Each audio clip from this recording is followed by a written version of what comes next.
자, 그러면 이옥순 할머니를 간단히 소개해 드리겠습니다. 1928년 부산에서 태어나셨습니다. 42년 15살 때 이른바 일본군 성노예 위안부로서 현재 중국의 연길 쪽에 길림성으로 연행되었습니다. 그 후 해방 뒤에도 돌아오시지 못하고 2000년에 들어서서 드디어 한국으로 귀국하셨습니다. 그 후에는 나눔의 집에서 사시면서 다양한 증언 활동 등을 해오셨습니다. 할머니께서는 스스로 주인공으로서 만든 애움길이라는 영화, 만화, 풀, 그런 만화에도 할머니의 이야기가 나오십니다. 관심 있는 분은 봐주시기 바랍니다. 원고로서 참가해 주신 이옥선 할머니 인터뷰를 진행하도록 하겠습니다. 원래 이번에 취지는 판결이 나왔지만 일본에서는 이 판결을 부정적으로 보시는 국가 주권 또는 정치적으로는 해결됐다라는 부정하는 움직임이 있습니다. 그렇지만 판결이 반일인지 아닌지 여러분들과 같이 생각해 보시면 좋겠습니다. 그러면 할머니 기다리고 계시니까 할머니 말씀을 듣도록 하겠습니다. 보이지만 저쪽에서 사람들이 많이 할머니 얼굴을 보고 있거든요. 그래서 할머니가 하시고 싶은 마음이 있을 것 같아서 첫 번째는 할머니 간단하게 할머니 자기소개 해주시겠어요? 성함하고 어디서 태어났는지 그런 것부터 시작하시면 돼요. 거기야 말씀이야. 할머니가 어디서 태어나셨어요? 부산에서 태어났어. 성함이 어떻게 되십니까? 부산에서 태어나서 어디도 가본 데가 없죠. 거기서 15년을 갔죠. 그죠. 내가 가정이 곤란하니까 남의 집 살이 갔다가 남의 집 심부름을 나갔는데 심부름을 나갔다가 사람께 끌려간 거야. 그러면 할머니 증언하시는 게 좀 할머니 힘들으시니까 제가 첫 번째 질문 할머니 1월 8일에 이번에 판결이 나왔잖아요. 재판 판결이 나왔잖아요. 일본 정부가 피해자 할머니, 원고 할머니들이 한테 배상해야 한다라는 판결이 나왔는데요. 할머니가 원고로서는 그 판결을 어떻게 생각하십니까? 우리 판결이라는 게 다른 게 없지. 우리 나이 어린 탈모름에게 끌려가서 아무 죄 없는 고생을 많이 했잖아. 근데 일본 사람들이 사죄를 안 하고 배상을 안 한단 말이야. 우리가 돈 문제 아니라는 거지. 사죄를 한데 지금 일본에서 말하는 게 할머니를 강제로 끌어간 게 없고 가지다가 고생시키지 않았다고 하는데 거짓말 하지 말고 솔직히 반성하라는 거지. 그러면 할머니 또 다른 질문인데요. 2015년도 박근혜 정권 때 한일 협상 있었죠. 그거 기억하세요, 할머니? 그거 좀 어떻게 생각하세요? 그게 잘못됐지. 왜요? 그게 왜 잘못됐는가 일본서 합의를 한다고 할머니를 돈 조금씩 농가 준다 돈 가지고 왔거든. 돈 가져왔는데 그거 탄 사람이 줘, 그 돈은. 우리는 안 탔지만은. 근데 합의하러 왔는데 박근혜가 그 돈을 받고 일본 사람 곡기 보냈단 말이야. 그러니까 우리가 생각할 때 무식하게 어떻게 생각하겠어. 박근혜가 할머니를 일본에다가 일본에서 돈 받고 팔아먹은 걸로 했잖아. 우리 생각에는 그렇단 말이야. 그러니까 잘못됐지. 네, 알겠습니다, 할머니. 그러면 좀 다른 질문 하려고 하는데요.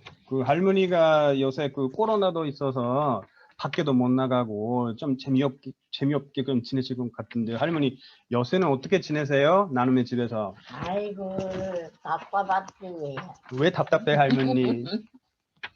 사람 보지 못하니까 음. 답답할게요. 그러면 코로나가 빨리 지나가서 다시 사람들이 오면 좋겠어요? 그럼 음. 그 할머니 사람들이 만나기 다시 시작하면 뭘 하고 싶어요? 그 사람들이 하고. 역사 얘기를 많이 하고 싶대요. 왜 할머니가 역사 얘기 많이 하고 싶어요? 우리 역사는 널리 알려야 돼요. 사람이 많이 알아야 돼. 많이 알아서 이런 악박해야 돼. 우리 역사는 뼈아픈 역사이기 때문에 군정들이 우리나라를 잘 지켰어. 우리 끌려가던 그런 나라가 오지 말아야 돼. 그래서 할머니가 많이 말씀하고 싶은 것이죠. 그러면 이 할머니 다음에 질문 넘어가겠습니다. 여기 오늘 한국 백성들과 일본 백성들이 많이 보고 있어요. 먼저 한국 백성들한테 할머니가 하시고 싶은 말씀 있으면 해주시죠. 한국 백성들은 이 상태로 하고 있는데 만날 나가서 다 일본에 대고 사절에 도창해야 하는데 알하지 않아. 근데 일본 놈들이 우리는 한국 딸들 강제로 끌어간 게 없고 강제로 끌어다 고생시킨 일이 없다. 이렇게 거짓말 하니까 솔직히 말하라는 것이에요. 사죄를 꼭 해야 돼. 그러면 그 한국 시민들이 할머니한테 어떻게 하면 될까요? 어떻게 하나 힘써서 일본 놈을 악박해서 우리 사죄를 빨리 받게 해달라고 부탁해요. 예. 그러면 그 다음에는 여기 일본 백성들도 보고 있거든요. 그 할머니가 일본 백성들한테 뭐 하고 싶은 말씀 있으면 해주십시오. 일본 아베가 적자도 이함부로 안 했다고 하는데 그런 거짓말 하지 말고 우리는 돈 문제가 아니라는 거지요. 아베가 우리 이함부로 나의 어린 걸 끌다 틀모르는 끌다 고단시켜놓고 지금 안 그랬다 하나도 안 그랬다고 하니까 그 거짓말 하지 말고 솔직히 반성하라는 거지. 그것을 일본 백성들한테 할머니가 요구하고 싶은 것이죠. 알겠습니다. 그러면 이 할머니 마지막에 질문입니다. 그 할머니는 지금 가장 말하고 싶은 거 있으시면 뭐 한마디 해주시면 좋겠고요. 그 우리 아나마도 말해야 그 사죄를 받기 위해서 하는 거지. 누구든지 그 우리 사죄를 빨리 받게 해달라고 부탁하는 거지. 알겠습니다.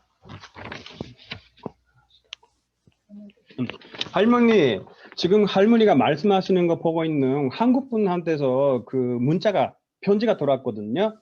그 할머니 건강해서 오래오래 사시라고 문자 들어왔습니다. 할머니가 지금 연세가 어떠세요? 95살. 95세요? 와. 할머니 오래오래 사셔야 해요. 사람들이 할머니 보고 있어요. 할머니 도와주고 싶은 사람 많습니다. 95살 먹었는데 어떻게 오래 살? 할머니 200살까지 사셔야 해요. 그래 할머니 알겠습니다. 할머니 오늘은 감사합니다. 예, 스미마셍皆さん 오마다세 됐습니다. 네, 오래 기다리셨습니다. 그러면 계속 진행하도록 하겠습니다. 다음은 이상희 변호사로부터 발표가 있도록 하겠습니다. 아까 간단히 이상희 변호사님 소개를 드렸습니다만 오랫동안 한국 내에 있어서 국가폭력의 피해자들의 규제, 진실을 추구해 오신 변호사이십니다. 이번 판결에는 직접 관여하지 않았지만 많은 위안부 관련 소송에도 관여해 오셨습니다. 제가 하기로부터 이상희 변호사 직접 말씀을 해주시겠습니다. 이상희 변호사에게 이창희 변호사님 부탁드립니다. 예, 안녕하세요. 전 소개받은 이상희 변호사라고 합니다. 잘 보이시나요? 네, 네. 1월 오후인데도 이 일본군 위안부 문제에 관심 가져주시고 이 판결의 의미를 같이 나누기 위해서 웨비나에 참여해주신 분들께 감사 인사를 드리겠습니다. 저희가 한국에서 일본국 상대로 하는 소송이 2건이 진행이 됐는데요. 지난 1월 8일 날 선고가 된 사건은 나눔의 집 피해자 분들이 원고가 돼서 진행을 했고요. 이 사건은 그 대한변협 일제 피해자 인권위원회 김강원 변호사님이 진행을 하셨습니다. 그리고 또 한 사건이 그 민변에서 진행한 사건이 있는데요. 그 사건은 원래 1월 13일 날 선고가 예정이 됐다가 변론이 재개돼서 3월에 다시 재판을 진행을 해야 되는 상황입니다. 오늘은 제가 1월 8일 날 있었던 그 사건을 중심으로 해서 어차피 그 3월에 다시 진행이 될 사건도 같은 쟁점이기 때문에 1월 8일 판결을 중심으로 해서 좀 이야기를 나누겠습니다. 우선 제가 준비한 PPT 자료가 있는데요. 화면 공유를 하겠습니다. 네, 제가 오늘 그 발표 제목은 그녀들의 법정에 선 이유, 인권을 향한 투쟁이라는 제목을 잡아봤고요. 오늘 발표는 30분 정도 진행이 될 건데요. 판결 이후에 많은 분들이 저에게 질문을 하셨거나 아니면은 인터넷에 기사를 통해서 제기된 그런 질문을 8가지를 뽑아서 그 질문을 중심으로 해서 말씀을 드리고자 합니다. 우선 그 피해자들이 왜 일본국을 상대로 한국 법원이겠죠. 한국 법원에 손해배상 청소송을 제기했는가인데요. 잘 아시겠지만 김학순 할머니께서 이 일본군 위안부 피해 사실을 공개 증언하신 게 1991년입니다. 그 이후로 많은 피해자분들이 피해 사실을 공개 증언하셨고요. 그리고 일본 대사관 앞에서, 그리고 일본 법정에서, 그리고 UN 그 본부 또는 인권조약 기구에서 이 일본 정부의 책임을 묻기 위해서 30년 동안 그 활동을 해 오셨습니다. 그러다가 2015 한일 합의가 발표가 됐고요. 한일 합의에 대해서는 다시 한번 말씀을 드릴 건데, 이런 30년 동안의 여러 활동에도 불구하고 일본 정부가 책임을 인정을 하지 않자 마지막 수단으로 한국 법원에 그 소송을 제기를 하신 것입니다. 한국 법원에 소송을 제기할 때 오늘 계속 이야기가 될 국가 면제 이론이라고 하는 좀 엄청난 장애물이 있기 때문에 사실 운동 초반부터 일본국을 상대로 한 소송을 기대하기는 어려웠습니다. 그리고 무엇보다 소송이라는 형식보다는 이 일본군 위안부 문제에 대해서는 일본 정부뿐만 아니라 한국 정부도 책임이 있기 때문에 한일 양국 정부가 외교적인 협상을 통해서 이 문제를 해결할 것을 기대했습니다. 하지만 더 이상 그런 기대가 현실화될 수 없다라는 생각으로 이 손해배상 청소송을 제기했다라고 보시면 될 것 같습니다. 두 번째인데요. 오늘 여기에 참여하신 많은 분들이 보니까 일본 분들이신 것 같은데요. 일본에서는 2015 한일 합의 이후로 이제 일본군 위안부 문제가 해결된 것이 아니냐라는 그런 생각들을 많이 하신 걸로 알고 있습니다. 그래서 지금까지 이 일본군 위안부 문제에 연대해서 함께 해 오셨던 분들 중에서도 이젠 다 해결됐다라고 생각하신 분들이 있는 걸로 알고 있고요. 이런 생각은 한국도 마찬가지입니다. 한국에서도 많은 분들이 2015 합의로 문제 다 된 거 아니냐라고 생각하시는 분들이 계시는데요. 이 2015 합의를 이야기하지 않고서는 이 1월 달에 나온 판결을 설명할 수 없기 때문에 2015 한일 합의에 대해서 좀 먼저 말씀을 드리겠습니다. 이 2015 한일 합의 발표에서 기시다 외무상이 사죄와 반성을 이야기를 했고요. 그리고 일본 정부가 정부 예산으로 10억 엔을 거출을 했기 때문에 이 위안부 문제가 해결된 건 아니냐라는 생각을 할 수가 있습니다. 그런데 자세히 보시면 이 2015 합의에는 이 한일 양국 정부가 결국은 이제 이 합의를 한일 양국 정부가 발표를 했는데요. 이런 반인도적 범죄에 대한 해결 원칙이나 피해자의 요구사항을 전혀 반영하지 않았고요. 그야말로 그냥 양국 정부가 정치적인 행위를 했다라고 평가할 수밖에 없습니다. 저는 여기에서 좀 근본적인 질문을 던지고 싶은데요. 많은 분들도 궁금해하실 것 같고요. 그럼 이런 전쟁 범죄나 공권력의 중대한 인권 침해에 대해서 이 가해국이 어느 정도 책임을 져야 되느냐라는 질문입니다. 제 주변에도 저한테 도대체 어떻게 사죄를 해야지, 그리고 얼마나 많이 사죄를 해야지 이 문제가 해결되는 것이냐라고 질문하시는 분들이 많이 계십니다. 근데 저는 이 질문이 단지 일본군 위안부 문제뿐만 아니라 공권력의 중대한 인권 침해 사건에서도 계속 제기될 수 있다라고 생각을 합니다. 여기에서 저는 그 2005년 유엔 총회에서 결의된, 좀 말이 좀 긴데요. 국제인권법의 중대한 행위 위반 행위와 국제인도법의 심각한 위반 행위의 피해자들을 위한 구제 및 배상의 권리에 관한 기본 원칙과 가이드라인, 저희가 이제 흔히 피해자 권리 장전이라고 하는데요. 이 피해자 권리 장전을 소개하고 싶습니다. 이 2005년 유엔 총회에서 결의된 이 피해자 권리 장전은 지금까지 제정된 국제인권조약과 국제관습법을 총망라해서 피해자 구제 원칙을 선언을 했습니다. 근데 여기를 보시면 이 피해자, 그러니까 공권력의 중대한 인권 침해에 대해서 피해자를 구제한다라는 거의 의미는 피해자들에게 사실을 인정하고 그다음에 책임을 수용한 것을 포함한 공적인 사과, 그리고 진실 규명, 그리고 위반 행위의 중대성과 피해에 상응하는 금전 배상, 그리고 위반 행위자에 대한 제재, 그리고 피해자에 대한 기념 등이 이루어져야 한다. 이렇게 규정하고 있습니다. 이런 것들이 같이 이루어져야지만 피해자에게 효과적인 배상을 하는 것으로 볼 수 있다라고 이야기하고 있습니다.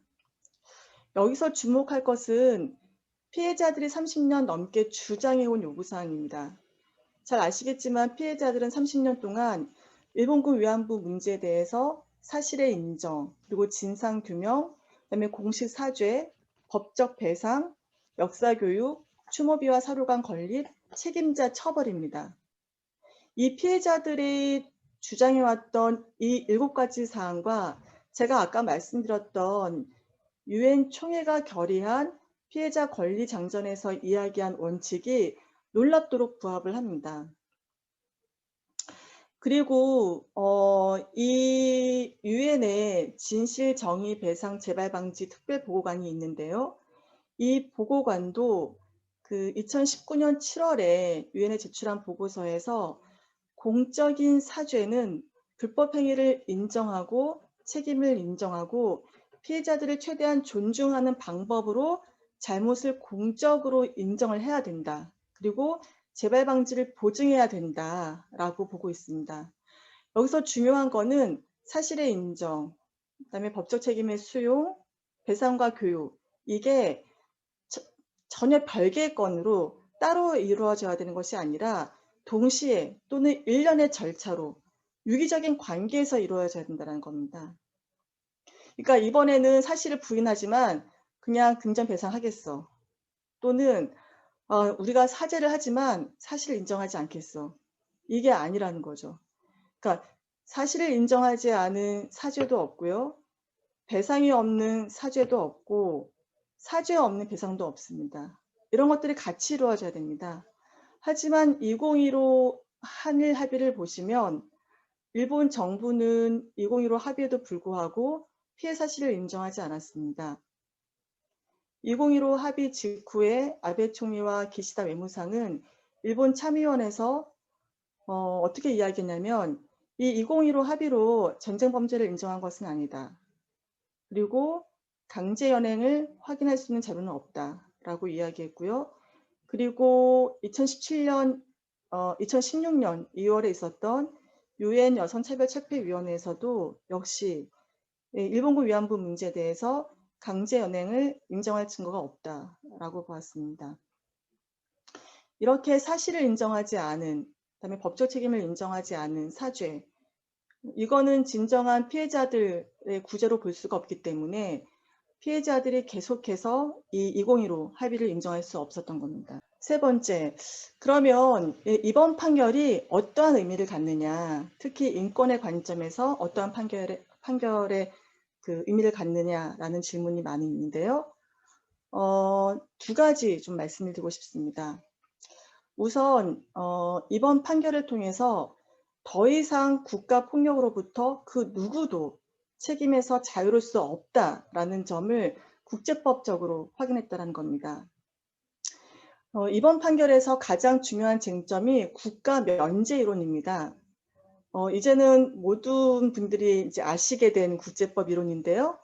한 국가의 법원이 다른 국가를 소송 당사자로 삼을 수 없다라는 겁니다. 왜냐하면 모든 나라는 다 주권이 평등하기 때문에 다른 나라를 표고로 세울 수 없다라는 그런 이론인 거죠. 전통적인 국가 중심의 국제법 질서를 주장하는 입장에서는 주권 행사의 내용을 묻지 않고 절대적으로 그 주권을 보호해야 한다라고 주장합니다. 하지만 2차 대전을 경험한 인류가 머리를 맞대어서 국제인권 조약을 제정을 했고요. 그리고 인권 중심의 국제법으로 진보하기 위해서 노력을 했습니다. 저는 이번 판결이 바로 인류의 보편적인 가치인 인권을 선택하고 더 이상 국가 면제 이론 뒤에 숨어서 책임을 피할 수 없다라는 점을 천명했다는 점에서 상당히 의미가 있다고 봅니다. 인류 공동체의 유지를 위해서 무엇보다 인권이 중요하다고 보고 반인도적인 범죄나 전쟁 범죄에 대해서 더 이상 국가가 국가 면제 이론 뒤에 숨어서 책임을 피할 수 없다라는 것을 법원이 선언한 것입니다.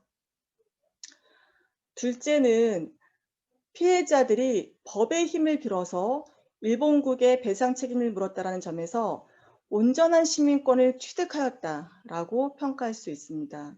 인권이 구호나 추상적인 선언에 그치고 정작 인권이 침해되었을 때 보호되지 않거나 그 실현이 보전되지 않는다면 그건 의미가 없습니다.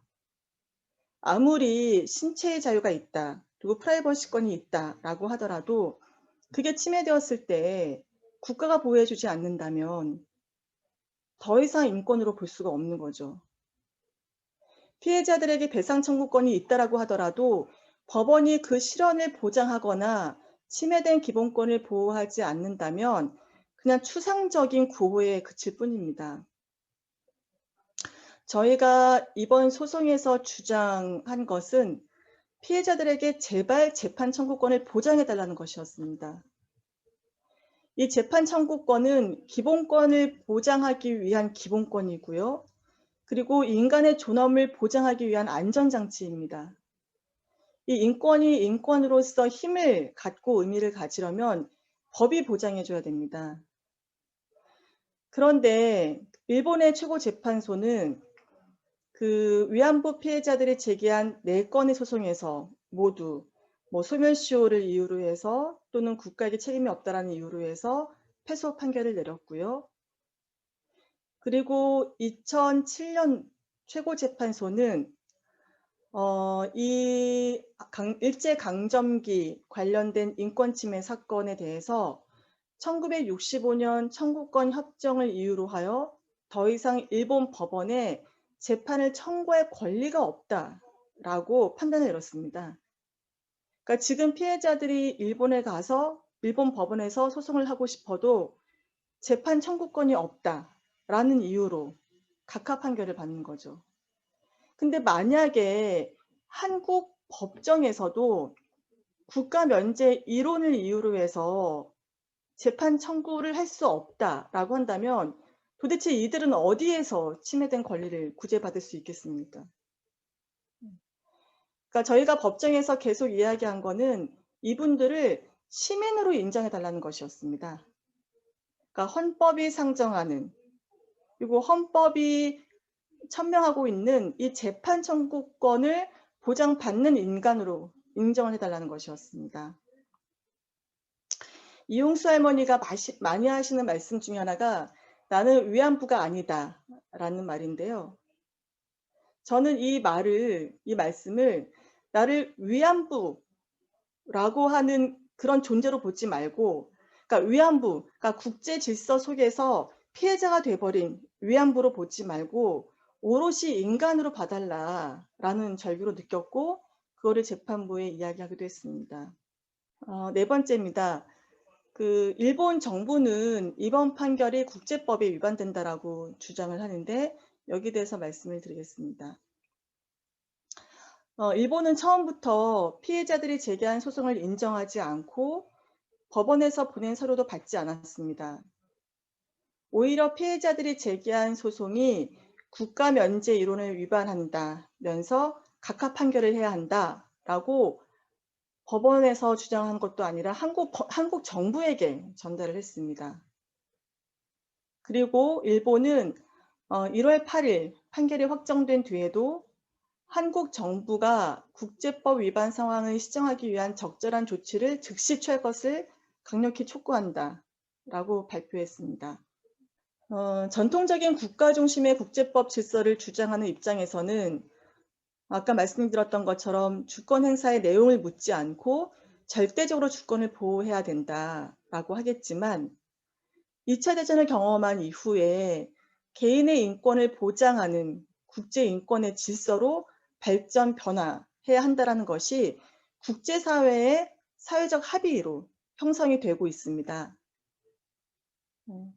그래서 유엔이나 아니면 유럽연합은 사망이나 상해 등의 사건에서 국가 면제를 적용할 수 없다라는 조약을 체결을 했고요. 그리고 미국이나 캐나다, 영국뿐만 아니라 바로 일본 국가에서도 이런 사망, 상해 등의 사건이 발생하면 가해자가 국가라고 하더라도 피고로 세울 수 있다라는 법을 제정했습니다. 그러니까 이 일본군 위안부 문제에 가해 국가 피해국이 바뀌었을 경우에 당연히 일본 법원에서는 일본 법률에 의해서 한국 법원에 대해 손해배상 판결을 할 수 있다는 거죠. 이처럼 많은 나라들이 입법적으로 이 문제를 해결하고 있고, 그리고 이 일본 정부가 주장하는 이 국제법이라고 하는 이 국가 면제 이론은 이미 흔들리고 있습니다.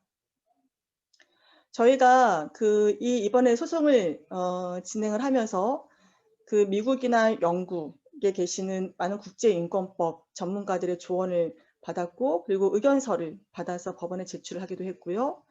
그리고 이제 오늘 저희 이 웨비나에 참여하는 야마모토 변호사님이나 아니면은 일본에 계시는 다른 국제법 교수님들의 의견 조언도 많이 받았는데, 지금 이런 국제인권법 전문가들은 이번 판결이 이런 국제인권 중심의 판결의 흐름에 부합한다라고 모두 환영의 의견을 저희한테 전달을 해주셨습니다. 5번째, 많은 분들이 역시나 한국 법원에서 진행한 사건이니까 당연히 승소한 거 아니겠어? 라고 말씀을 하십니다. 하지만 이 사건을 진행한 저희 대리인단도 그렇고요. 대리인단은 절대 이런 생각을 할 수가 없었고요. 그리고 저는 법원 역시도 상당히 많은 고민을 했을 거라고 생각을 합니다. 2가지 이유에서인데요.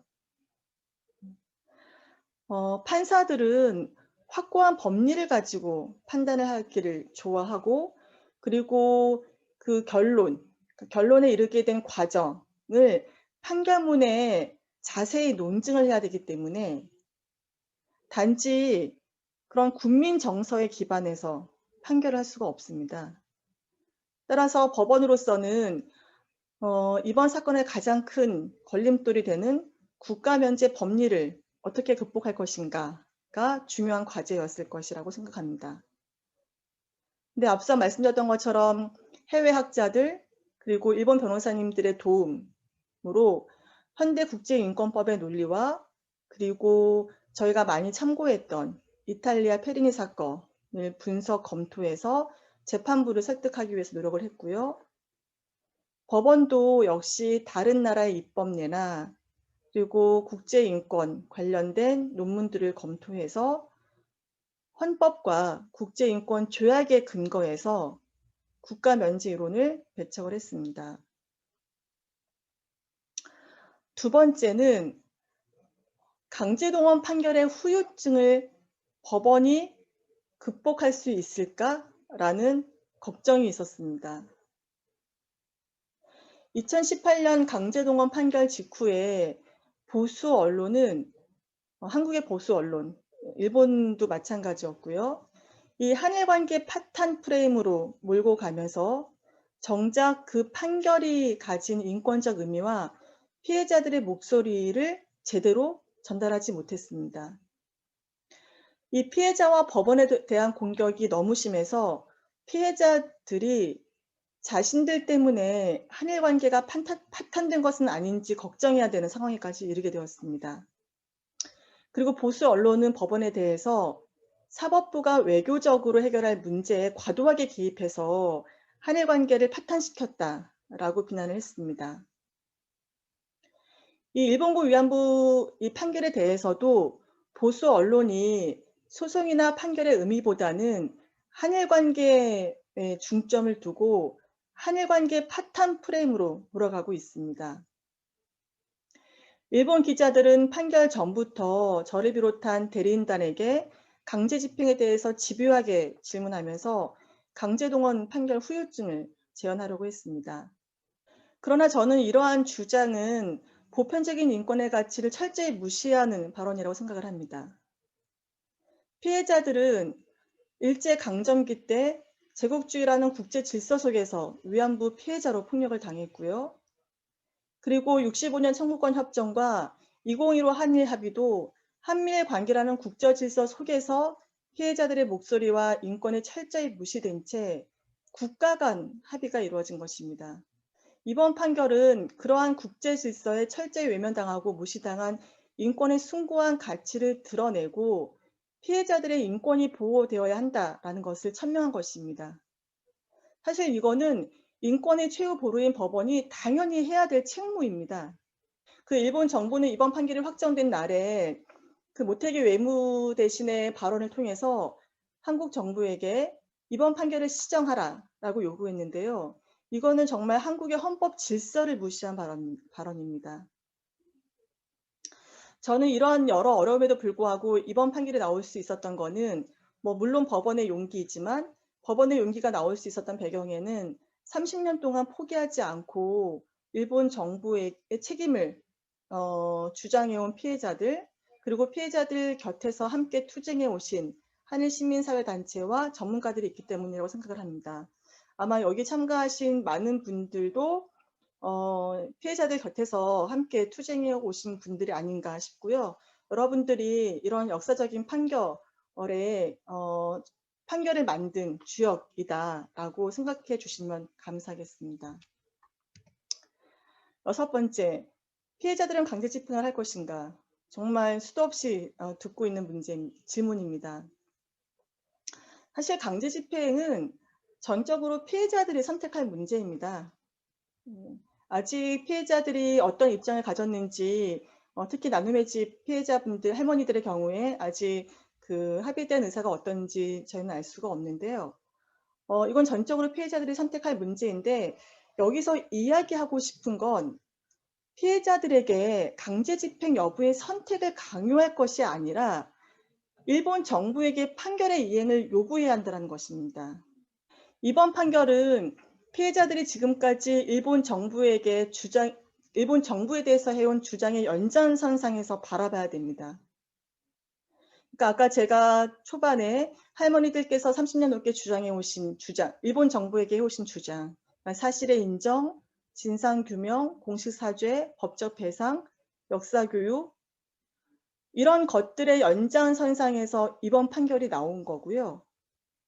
따라서 이번 판결에서 중요한 것은 일본 정부가 이 판결을 수용하고 이행해야 된다는 겁니다.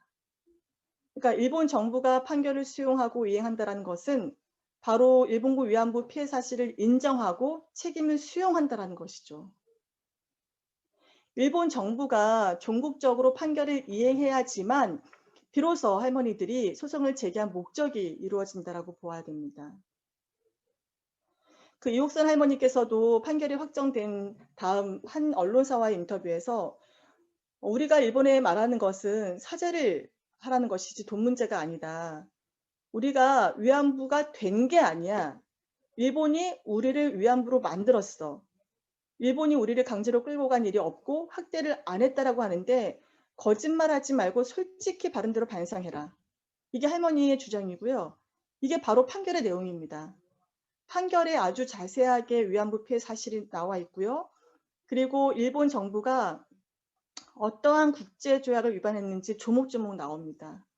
이거를 일본 정부가 수용을 하고 그 수용을 통해서 전쟁을 포기하는 것, 이게 진정으로 할머니들이 요구하고 소송을 하신 목적이다라고 봐야 될 겁니다. 7번째는 이번 판결이 한일 관계에 미치는 영향은 어떤가인데요. 많은 분들이 이번 판결을 통해서 한일 관계가 파탄난 것이 아니냐, 아까 말씀드렸듯이 이렇게 말씀을 하십니다. 저는 이번 판결을 이 한일 양국의 관계로만 좁혀서 보진 않았으면 좋겠습니다. 이번 판결은 정말 인류사적인 판결이고요. 그게 한일, 한국, 일본이든 또는 아시아의 어떤 국가이든 또는 전 세계 어떤 국가이든 전쟁 범죄 또는 국가폭력에 대해서는 그 누구도 자유로울 수 없다라고 하는 중요한 원칙을 선언한 것이기 때문에 그 원칙을 인류가 좀 같이 공유하고 이런 중대한 인권 침해에 대해서 어떻게 대응을 할 것인가 라고 논의하는 그런 계기가 되기를 바랍니다. 사실 그동안 일본군 위안부 문제는 계속 한국, 일본 사이에 의견 차이가 있어 왔습니다. 그리고 문재인 정부 들어서서 2015 한일 합의가 일본군 위안부 문제 해결이 될 수 없다라는 것을 수차례 이야기해 왔습니다. 이번 판결에 선고되었다라고 해서 한일 관계에 미칠 영향은 전혀 없습니다. 이렇게 한일 관계를 이야기하는 사람들은 한일 관계의 이 일본군 위안부 문제, 이 일본군 위안부 문제를 계속 은폐하고 더 이상 드러내기를 원하지 않는 사람들의 주장인 것이죠. 이런 여론과 그다음에 언론이 의도하는 바를 좀 저희가 정확하게 파악하고 이번 판결이 좀 더 넓은 의미를 가질 수 있도록 해야 되지 않을까 싶습니다. 마지막으로 우리는 무엇을 할 것인가인데요. 그 일본 기자하고 며칠 전에 인터뷰를 했는데요. 그 기자가 이런 말을 했습니다. 일본 정부는 100% 이번 판결을 인정하지 않을 것이다. 근데 제가 그 말을 듣고 일본 정부에게 일본 기자에게 이렇게 이야기했습니다. 100% 인정하지 않을 거라고 이야기를 한다면 그건 너무 절망적인 거 아니에요? 라고요. 그러니까 이번 판결은 일본군 위안부 문제에 대한 일본 정부의 책임을 묻기 위해서 제기되었지만 그 의미는 일본군 위안부 문제에 국한되지 않고 인권 전반에 미친다라고 봐야 됩니다. 그러니까 보편적 인권의 가치가 국익 앞에서 항상 우선순위에서 밀렸지만 21세기에는 더 이상 그런 상황을 방치하지 않겠다라는 의미입니다. 한국도 그렇고 일본도 그렇고 모든 나라에서 국익과 보편적 인권이 충돌하는 상황은 상시 존재합니다. 그런 현실에서 국가가 겸허히 인권의 목소리에 귀를 기울여야 한다는 것, 그게 이 판결의 메시지입니다. 그런 점에서 일본 정부도 이번 판결, 일본 정부뿐만 아니라 일본의 시민사회도 이번 판결의 의미를 깊이 성찰을 해야 된다라고 생각을 합니다. 이번 판결은 더 이상 반인도적인 범죄나 중대한 인권 침해를 저지른 어떠한 국가도 처벌로부터 자유로울 수 없다는 것을 천명한 것이고요. 이는 피해자들이 30년 이상 포기하지 않고 일본과 한국의 법정에서 투쟁으로 이루어낸 결과입니다. 그리고 저는 이 판결을 21세기 모든 인류에게 남긴 피해자분들이 남긴 소중한 자산이라고 생각을 하고요. 그리고 세계 인권사에 새롭게 기록되어야 할 권리 장전이라고 봅니다. 이 권리 장전이 주운 문자로 남느냐 아니면 일본군 위안부 사건을 비롯해서 현재에도 전 세계에서 일어나는 전쟁 범죄 현장에서 권리 장전으로서 역할을 하느냐, 이것은 우리의 노력이 있다라고 생각을 합니다. 그 김복동 할머니께서 항상 하시는 말씀이 나는 희망을 잡고 살아입니다. 중요한 것은 희망을 포기하지 않는 것입니다. 일본 기자가 일본 정부가 100% 이 판결을 수용하지 않을 것이라고 이야기했는데요. 저는 그런 절망들이 모여서 절망적인 상황을 현실로 만드는 게 아닌가라는 생각을 합니다. 그 절망이 아니라 김복동 할머니가 말씀하셨던 희망, 그 희망을 가지고 이야기한다면 저는 그 희망을 가진 사람들이 점점 모여서 이 100%를 뒤집을 수 있을 거라고 생각을 합니다. 다시 한번 그 일본군 위안부 피해자들과 연대해 주시고 이 역사적인 판결이 나오기까지 함께해 주신 그 일본 시민사회 분들 그리고 한국 분들에게 감사 인사를 전하겠습니다. 네, 감사합니다. 이상희 변호사, 弁護士さん、発表ありがとうございました。 이상희 변호사님 발표 대단히 감사합니다. 이상희 변호사의 말씀으로부터 분명해졌지만 일본 정부가 계속해서 주장해오는 국가 면제의 원칙이라고 하는 것이 이제는 성립되지 않는다라는 것이 보였다고 생각합니다. 그러면 이것을 뒷받침하는 사상은 역시 인권이라는 키워드라고 생각하는데요. 그렇게 생각한다면 이미 이 판결 자체를 반일 행위다, 국제법 위반이다 라고 하는 것이 성립하지 않는다라고 하는 것입니다. 이상희 변호사님의 말씀이라고 생각합니다.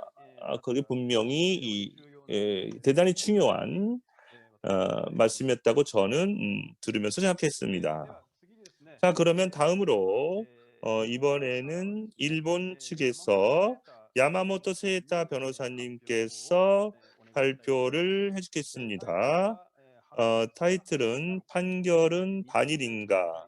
일본 정부의 대응과 일본 미디어의 문제라는 시점에서 말씀하셨습니다. 야마모토 변호사께서는 소개하셨지만 오랫동안 일본 전후보상 문제에 관해서 많은 소송을 원고 대표, 일본에 있어서 피해를 입은 사람들을 입장에 서서 지금까지 이 법률적인 지원 활동을 계속 해오셨습니다. 그럼 야마모토 변호사의 시점으로부터 보이는 이번 판결에 관해서 그것에 대한 일본의 대응에 관해서 일본 정부의 주장에 관해서 그것을 그대로 받아들이는 일본의 미디어의 상황에 대해서 말씀을 부탁드리겠습니다. 야마모토 변호사님 부탁드립니다. 弁護士の山本聖太です。 변호사 야마모토 세이타입니다. 오늘은 판결은 반일인가 일본 정부의 대응과 일본 미디어의 문제라는 제목으로 말씀드리겠습니다. 이번 판결을 이해하기 위해서는 개념을 좀 복습해 두고 싶은데요. 먼저 민사소송의 기본 구조입니다. 민사소송이라는 것은 변론주의라고 해서요. 당사자의 주장에 근거해서 판단을 한다는 것입니다. 예를 들어서 돈을 되돌려줘야 되는 돈을가 있을 경우에 재판을 있었을 때요. 돈 다 변제 완료했어요 라고 주장했을 때는 영수조 등이나 통장이나 이런 것을 증거로 제공해야만 합니다. 본인이 주장하지 않은 걸 법원이 손탁해서 진행하는 것은 없습니다. 실제로 변제했어도 재판에 결석하면 패소하게 되는 겁니다. 이번에 재판에서는 일본 정부가 재판 절차에 전혀 응하지 않고 무시했기 때문에 이 사건 내용에 대해서 한일 청구권 협정이나 한일 합의로 해결 완료되었다고 하는 일본 정부의 주장은 법원에서 받아들여질 여지가 원칙적으로 없는 거죠. 단지 이 제소했던 법원에서 그런 재판을 할 권리가 있는지 관할권에 관한 부분은 당사자가 주장하지 않아도 법원이 판단합니다. 예를 들어서 이혼 소송을 가정재판 법원에서 하지 않고 지방법원에서 하거나요. 1억 엔이나 뭐 거액에 대한 부분에서 뭐 간이 법원에서 시군 법원에서 제기했을 경우에 피고가 의의를 얘기해도 법원이 법률에 비춰서 판단을 하거든요. 그래서 각하하거나 이송하거나 하게 되는 겁니다. 이번에 재판에서는 한국의 법원에서 일본국을 피고로서 재판을 진행할 권리가 있는가 하는 문제가 있습니다. 이것은 피고가 주장하지 않아도 법원이 판단해야만 하는 관할권의 문제이기 때문에 이걸 일본 정부가 결정을 해도 쟁점이 된 거입니다. 이것은 유일한 쟁점이 되는 거죠, 이번 재판에. 지금부터는 이상희 변호사님이 말씀하신 거랑 많이 좀 겹치긴 하는데요. 참고 들어주시면 감사하겠습니다. 주권 면제라는 문제입니다. 주권 국가들은 평등하기 때문에 어떤 한 국가가 다른 국가의 재판권에 복종하지 않는다라는 관습법상의 국제법입니다. 하지만 주권 면제가 국가의 어떤 행위에도 적용되는, 국가는 언제나 타국 재판에 대해서 면제된다고 하는 것은 19세기 얘기이고 이를 절대 면제주의라고 부릅니다. 국가가 상행위, 뭐 돈을 빌리거나 여러 가지 활동을 하면서 절대 면제주의로 했을 경우는 문제가 발생합니다. 예를 들어서 거래상의 트러블을 최종적으로 재판으로 판결할 수 없게 되면 안심하고 외국 정부하고 거래할 수가 없죠. 그래서 먼저 국가가 실시하는 상행위 또는 일반 사람들도 할 수 있는 거래라는 사적 거의에 대해서 민사소송에 관해서는 주권 면제를 적용하지 않는다라는 국내 판결이 19세기 말 유럽에서 나타납니다. 이것이 점점 더 세계적으로 침투가 돼서요. 한국에서는 1998년 대법원 판결, 일본에서는 2006년 최고재판소 판결에서 제한면제주의라고 부르는데요. 주권면제주의를 적용하지 않는다라는 주장을 내었습니다. 제한면제주의라고 하는 것은 100년 걸쳐서 세계의 동쪽 끝에 이제 도착한 거죠. 다음으로 불법 행위에 대한 부분인데요. 외교관이 일으킨 교통사고라는 부분에 뭐 전형적으로 나타나는데요. 이러한 외교관이 일으킨 불법 행위에 대해서 손해배상 청구 소송에 대해서도 역시 유럽 판례에서 시작해서 많은 국가들이 주권 면제 예외로 인정하게 되었습니다. 그렇게 하지 않으면 외교관한테 교통사고 난 분들이 뭐 얘기할 수 없게 되는 거죠. 이것도 유럽의 국내 판결에서 시작돼서 몇십 년에 걸쳐서 지금 세계 전체에서 거의 다 인정하게 되었습니다. 일본은 대외국 민사재판권법이라고 해서 불법 행위 예외를 규정하고 있습니다.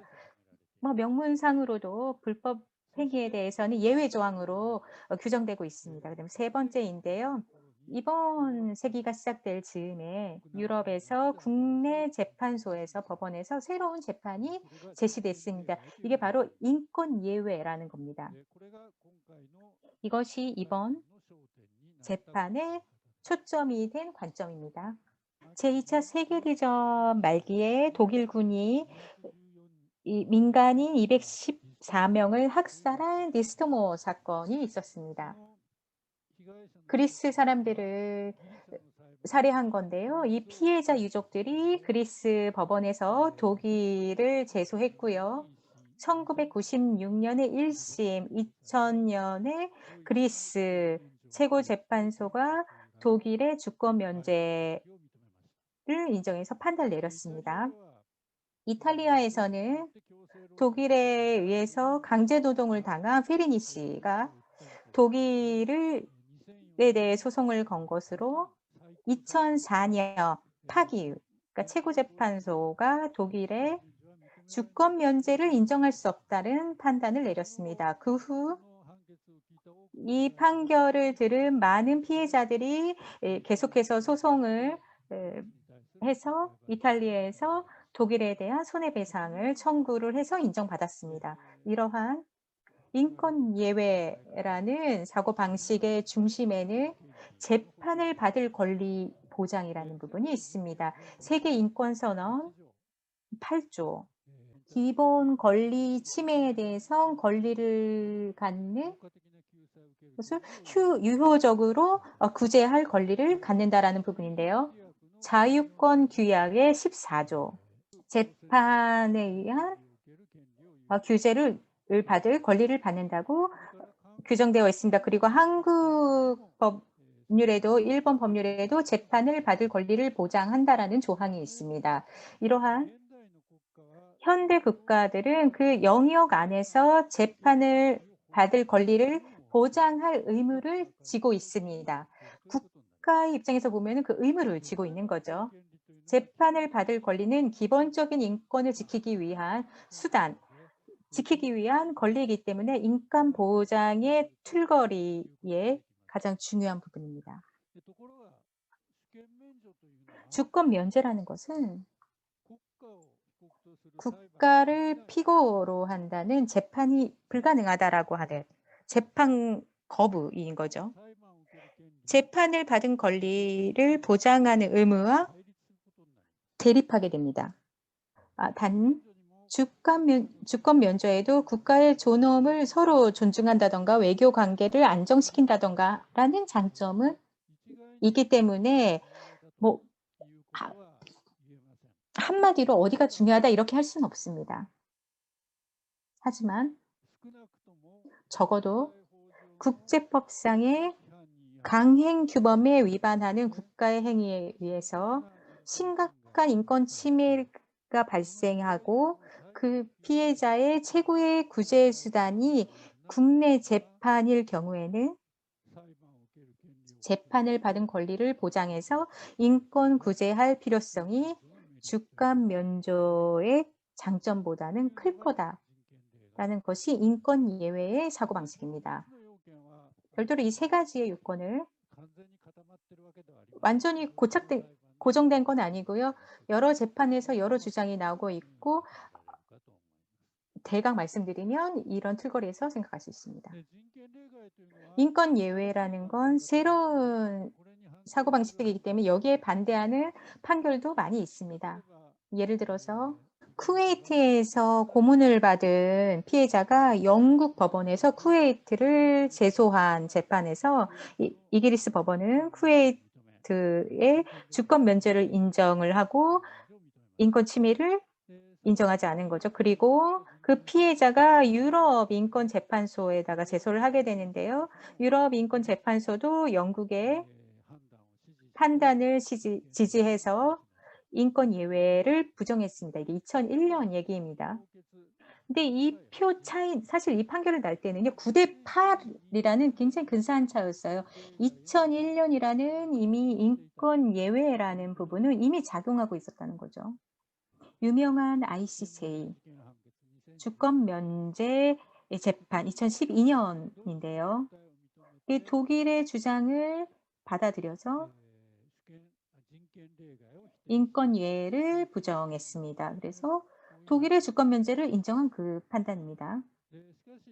하지만 이 판결에는 유력한 반대 의견을 제시했고, 그리고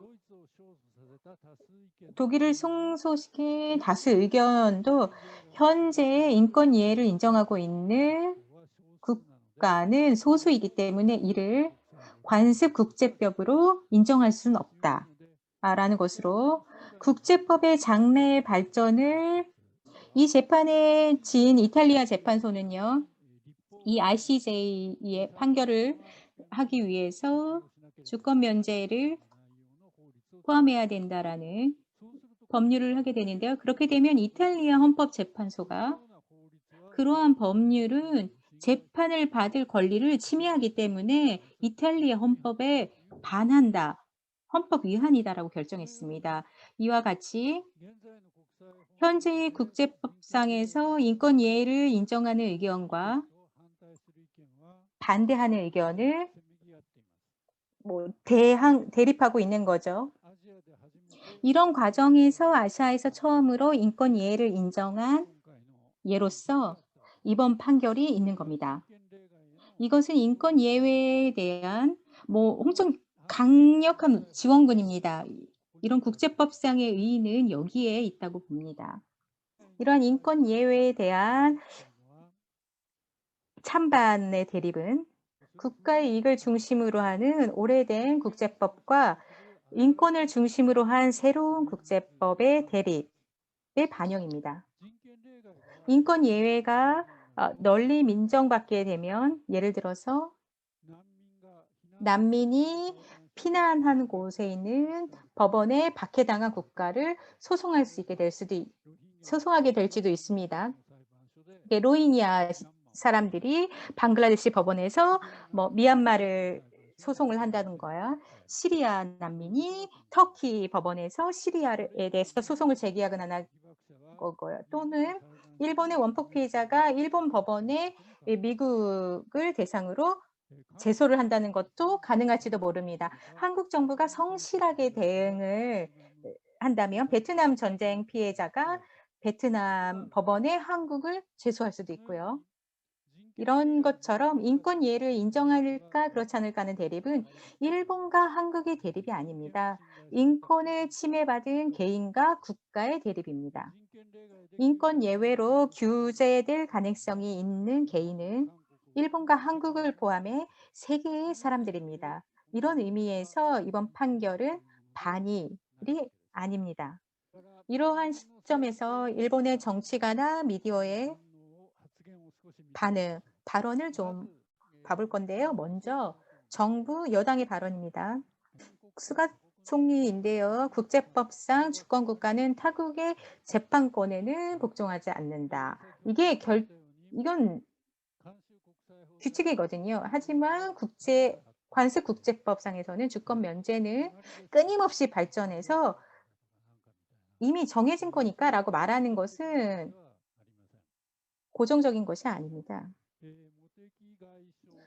모테기 외무장관은 국제법상에서도 이 두 개국 관계상에서도 도저히 생각해 볼 수 없는 이상한 사태다라는 말을 했습니다. 하지만 조금 전에 말씀드린 것처럼 인권 예외의 긍정론과 부정론은 대립하고 있으며 결코 도저히 생각할 수 없는 이상한 사태란 것은 아닙니다. 저도 한 50% 정도의 확률로 5% 정도로 이기지 않을까 이런 생각을 했거든요. 이런 스가 총리나 모테기 외무장관의 발언은 주권 면제의 예외에 관해서는 전혀 다루지 않고 마치 19세기의 절대 면제주의의 망령과 같은 발언입니다. 아마도 인권 예외라고 하는 되게 애매한 논점을 내놓지 않고 국제법은 주권 면제다라는 단순한 도식을 계속 반복하면서 한국은 국제법에 위반하는 나라야라는 인상을 국민들에게 심어주기 위한 생각이었다고 봅니다. 어떤 의미에서 우민 정책이죠. 가토 관방장관은 국제법상의 주권 면제 원칙에서 한국의 재판권에 복종할 것을 인정하지 않을 거고 항소도 생각하고 있지 않다라고 말했어요. 한국 법원에서 주권 면제에 의해서 각하를 주장하는 것은 한국의 재판권에 복종하는 것과는 다릅니다. 독일도 그리스에서 1심에서는 무시했지만 그 후에는 항소해서 재판 절차에 참가해서 싸웠거든요. 그리고 이 일본 정부의 태도는 과거의 일본의 태도하고도 또 다른 거예요. 이 문제에 관해서는 일본에서도 한국도 거의 다 보도되지 않고 있기 때문에요. 특히 미디어 관련한 분이 오늘 참가하고 계신다면 이 부분을 주목해서 들어주셨으면 합니다. 2000년에 미국 법원에 한국, 중국, 필리핀, 대만의 일본군 위안부 피해자분들이 미국 법원에서 재판을 했습니다. 크로스 액션이라고 해서요. 일본어로 하면은 집합 대표 소송이라고 해야 되나요? 일본어로는 뭐라고 해야 될까요? 영어로 이제 클래스 액션이라고 하는데요. 똑같은 이해관계가 있는 사람들이 전체를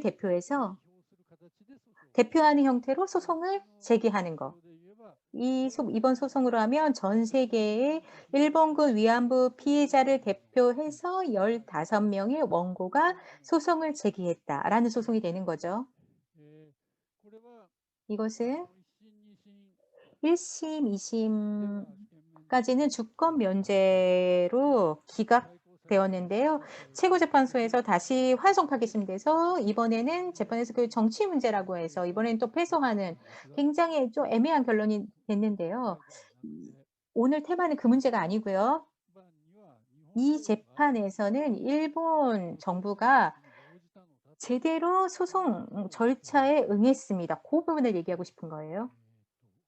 일단 좀 다른 파일을 공유 다시 하겠습니다. 이 재판의 일본 정부는 워싱턴 법률 사무소에 의뢰해서요. 45페이지에 걸쳐서 의의서를 냈어요. 의견서를. 지금 보여드리는 게 그 의견서인데요. 크레이그 후버 변호사한테 의뢰를 해서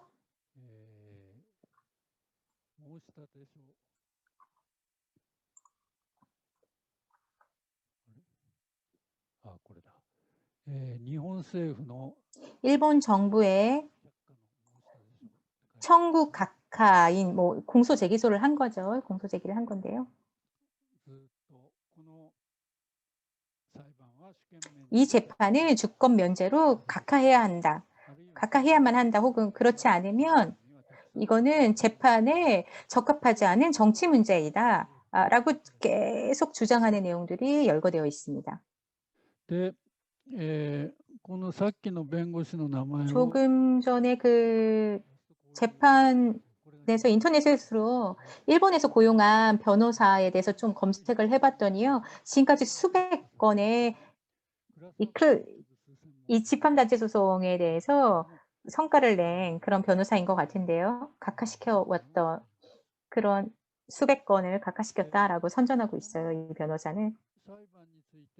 이번 재판에 대해서는 일본에서도 한국에서도 보도되지 않았기 때문에 제가 거의 대한 증거를 좀 가지고 온 거이기 때문에요. 자료를 갖고 왔으니까 혹시 필요하신 분들은 말씀해 주시고요. 제가 혹시 거짓말하지 않을까라고 생각하시는 분이 계실 수 있어서 가져왔습니다. 이 첫 번째, 두 번째를 읽으시면 전체 이제 상황에 대해서 아실 수 있을 거고요. 일본의 이 공소제기서도 다 내용을 볼 수 있습니다. 근데 이 부분에 대해서는 한국에 자료가 있는지 없는지는 제가 모르겠습니다. 어쨌든 일본은 미국 법원에서 재판 절차에는 참가했어요. 하지만 이게 바로 게다가 이게 모리 정권, 자미 자민당 정권이 모리 정권에서 고이즈미 정권으로 바뀔 때 그때 한 거거든요. 근데 똑같은 재판에 대해서 미국 법원 재판에서는 응하면서 한국 재판 절차에는 응하지도 않고 판결도 무시한다고 하는 이런 이중 기준, 한국을 멸시한 이중 기준을 갖고 있는 거죠. 조금 더 일본 미디어의 대응에 대해서 보기로 하겠습니다. 정부와 동일하게 주권 면제를 인정하지 않는 것은 말도 안 돼라는 논조로 말하는 미디어가 있죠. 이거는 요미우리 신문의 사설인데요. 이권 예외 인권을 침해한 것은 굉장히 부당한 판결이다라고 얘기하고 있는데요. 인권 예외라는 것은 인권을 침해당한 개인과 국가의 대립의 문제이기 때문에 인권보다 국가의 입장에 서 있는 요미우리 신문의 경우는 이런 의견을 내게 되겠지요. 게다가 요미우리 신문은 이렇게도 쓰고 있는데요. 2015년 한일 합의가 없다는 것처럼 했다라고 쓰고 있어요. 이거랑 동일하게 매일 마이니치 신문도 썼고요. 야당 정치가 국민민주당, 입헌민주당 정치가도 똑같은 발언을 하고 있어요. 하지만 한일 합의라는 것은 피해자로부터 아무런 위임을 받지 않은 한국 정부와 일본 정부의 합의이거든요. 그거에 따라서 원고 이번 판결은 개인이 내게 청구할 수 없다고 하는 견해는 이해할 수 없습니다. 이것은 뭐 일단 제쳐두고요. 한일 합의로 청구할 수 없게 되었는지 어떤지에 대해서는 관할 건이 아니라 실체, 사건의 내용의 문제입니다. 그렇기 때문에 제일 먼저 말씀드렸던 것처럼 사건의 내용에 대해서는 법원이 당사자의 주장에 의해서 판단합니다. 일본 정부는 이 재판을 무시하고 결석했기 때문에 판결에 의해서 한일 합의, 한일 청구권 협정에 관해서 일반 정부의 입장이 반영이 안 되는 것은 당연합니다. 주장도 안 하고선 한국 법원에 일본 정부의 입장을 알아서 생각해 달라라고 하는 것은 너무나도 오만적인 태도입니다. 일본 정부는 미국 소송에 한 것처럼 재판에도 출석하고 주권 면제로 각하해야 된다. 만약에 그를 인정하지 않다고 하더라도 한일 합의로 끝났다던가 그러한 주장을 했어야 됐던 거죠. 일본 정부의 입장에서 얘기하자면요. 그럼에도 불구하고 한국 법원이 주권 면제를 적용할 거를 기대해서 재판 절차에 참가하지 않는다는 도박을 걸고 진 거죠. 만약 한일 합의로 해결이 완료됐다고 하는 입장에서 비판하고 싶다면 이러한 도박을 한 일본 정부를 비판해야 합니다. 이 외에 뭐 항상 같지만요. 한국은 국민정서법이다 라고 헌법상의 국민정서법이다 라는 논조의 미디어가 있어요. 일본 경제신문, 케이자이신문의 해설인데요. 한국의 사법은 특수하고 무섭다라고 얘기하는데요.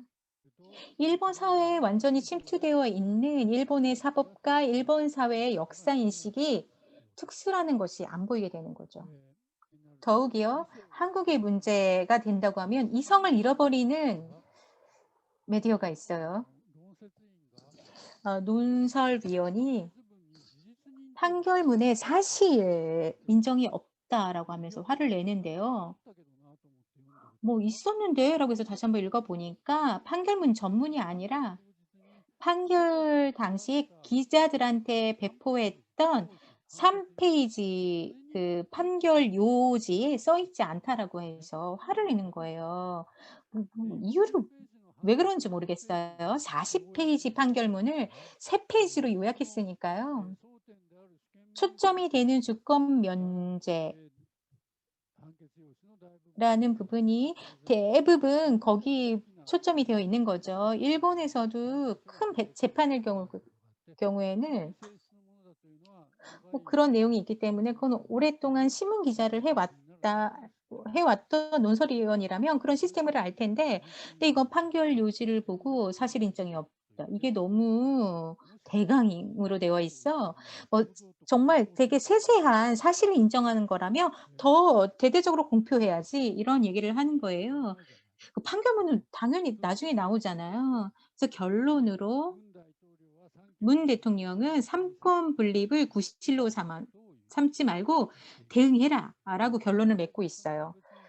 법원의 개별 사건에 대해서 대통령이 개입해야 된다라고 말하고 있는 거죠. 이거는 완전히 평상심을 잃은 논설이라고밖에 말할 수가 없습니다. 예를 들어 서일본 니시니혼 신문을 제가 지금 사무소가 있는 후쿠오카에 굉장히 큰 신문사이고 지역에서 지방 신문으로는 세 번째로 굉장히 큰 본사 빌딩도 굉장히 크고요. 50만 부를 발행하는 신문이에요. 50만 부라는 거는 일본의 조선일보랑 발행수가 거의 같은 거죠. 이러한 서일본 신문은 국내 문제에 대해서는 굉장히 양심적인 기사를 많이 게재를 합니다. 그러한 신문의 논설 위인이 한국 문제가 되면 전혀 완전히 평상심을 잃고 기사를 쓰는 부분에 굉장히 무섭습니다. 그러면 정리하겠습니다. 이번 판결의 제일 첫 번째 의의는 원고인 분들이 반인도적인 해이로 인해서 일부 법원의 피해자의 청구가 법원에서 인정받았다라는 걸 가장 큰 의의죠. 그러나 국제법으로 보자면 아시아에서 처음으로 인정받았다는 거고요. 그 세계 사람들에게 일본을 포함해서요. 국가에 의해 침해받은 인권을 회복하는 새로운 무기를 지워준 판결이라고 생각합니다. 유감스럽게도 일본의 정치가나 미디어는 이러한 관점에서 발언하지 않았다는 것이 굉장히 유감입니다. 이상입니다. 감사합니다. 네, 야마모토 변호사님 발표 대단히 감사합니다. 네, 그러면 여러분 시간이 되었으므로 계속해서 웨비나를 재개하도록 하겠습니다. 네, 다음은 야마모토 선생님의 발표 뒤에 이어서 원고들의 현재에 관한 이야기를 전해드리도록 하겠습니다. 이 발표는 제가 직접 하도록 하겠습니다. 예, 그러면 발표를 시작하도록 하겠습니다. 예, 2부가 되겠는데요. 아시겠지만 아시는 분들 많이 계시겠지만 이번에 손해배상 소송에 있어서 12분의 생존자들이 원고로서 피해자들 되었습니다. 그 가운데 11분께서 나눔의 집에 계십니다. 현재 사셨던 분 그리고 현재 사시는 분입니다. 다른 한 분께서 원고는 나눔의 집의 외부에 살고 계십니다. 12분의 원고 가운데 지금 현재 상존해 계신 분은 5분이 계십니다. 전체에 돌아가신 분을 포함해서 현재 얼굴 사진 그리고 이름, 성함을 공개하실 수 있는 분들 첫 번째 이미 돌아가셨습니다. 배춘희 할머니십니다. 이 할머니께서는 대단히 일본에서도 방문객들 가운데서 대단히 인기가 많으셨던 분이시죠. 그분 할머니께서는 전쟁 중에 조선반도에서 한반도에서 중국으로 연행되었습니다. 해방 뒤에도 바로 한국으로 돌아오시지 못하고 50년대 들어서 일본으로 건너가셨습니다. 일본에서 30년 동안 사시다가 80년대에 들어오셔서 한국에 일본에서 돌아오셨습니다. 그런 배경이 있습니다. 할머니 자신은 1990년에 나눔의 집에 입거하셨는데요. 들어오셨는데요. 일본과의 인연이 많다는 기뻐서 일본에서 오신 방문객들 대단히 기뻐하셨습니다. 나눔의 집에 있는 노래방 기계를 이용해서 일본에서 오신 분들 같이 노래방 하시고 그 사진에도 있는 것처럼 그들이 그 예술적인 음악 재능이 많으셨습니다. 장구도 치시고요. 스스로 음악을 치시고 그림 그리시다니 대단히 그런 재능이 하여튼 넘치셨던 분이셨습니다. 할머니께서는 그녀 자신은 2014년에 돌아가셨지만 이번에 소송은 처음에는 일본 정부와의 화해를 요구한 것이었습니다. 그것이 시작된 건 2013년 인데요. 그것이 시작돼서 직후에 할머니께서 돌아가셨습니다. 그 이후에 2016년에 화해 형식이었던 그 조정 신청했던 것이 손해배상 소송 본안으로 전개되었습니다. 돌아가신 할머니께서는 그 후에 원고로서 이번 소송 가운데 이름에 남기셨습니다. 성함을 남기셨습니다. 네, 다음 할머니는 또 돌아가신 분이신데요. 김군자 할머니십니다. 할머니께서는 그녀는 강원도 출신이신데요. 배춘희 할머니와 같이 전시 중에 역시 중국으로 연행되셨습니다. 돌아오신 다음에는 대단히 고생을 하셨고요. 97년인데요. 나눔의 집에 들어오셨습니다. 98년에 들어오셨습니다.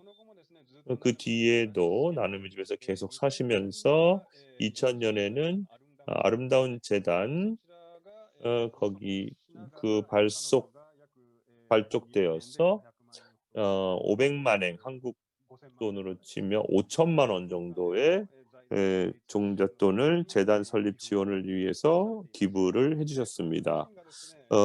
그녀 자신이 가족이 양계셨던데 그리고 공부하고 싶었지만 공부를 못했다.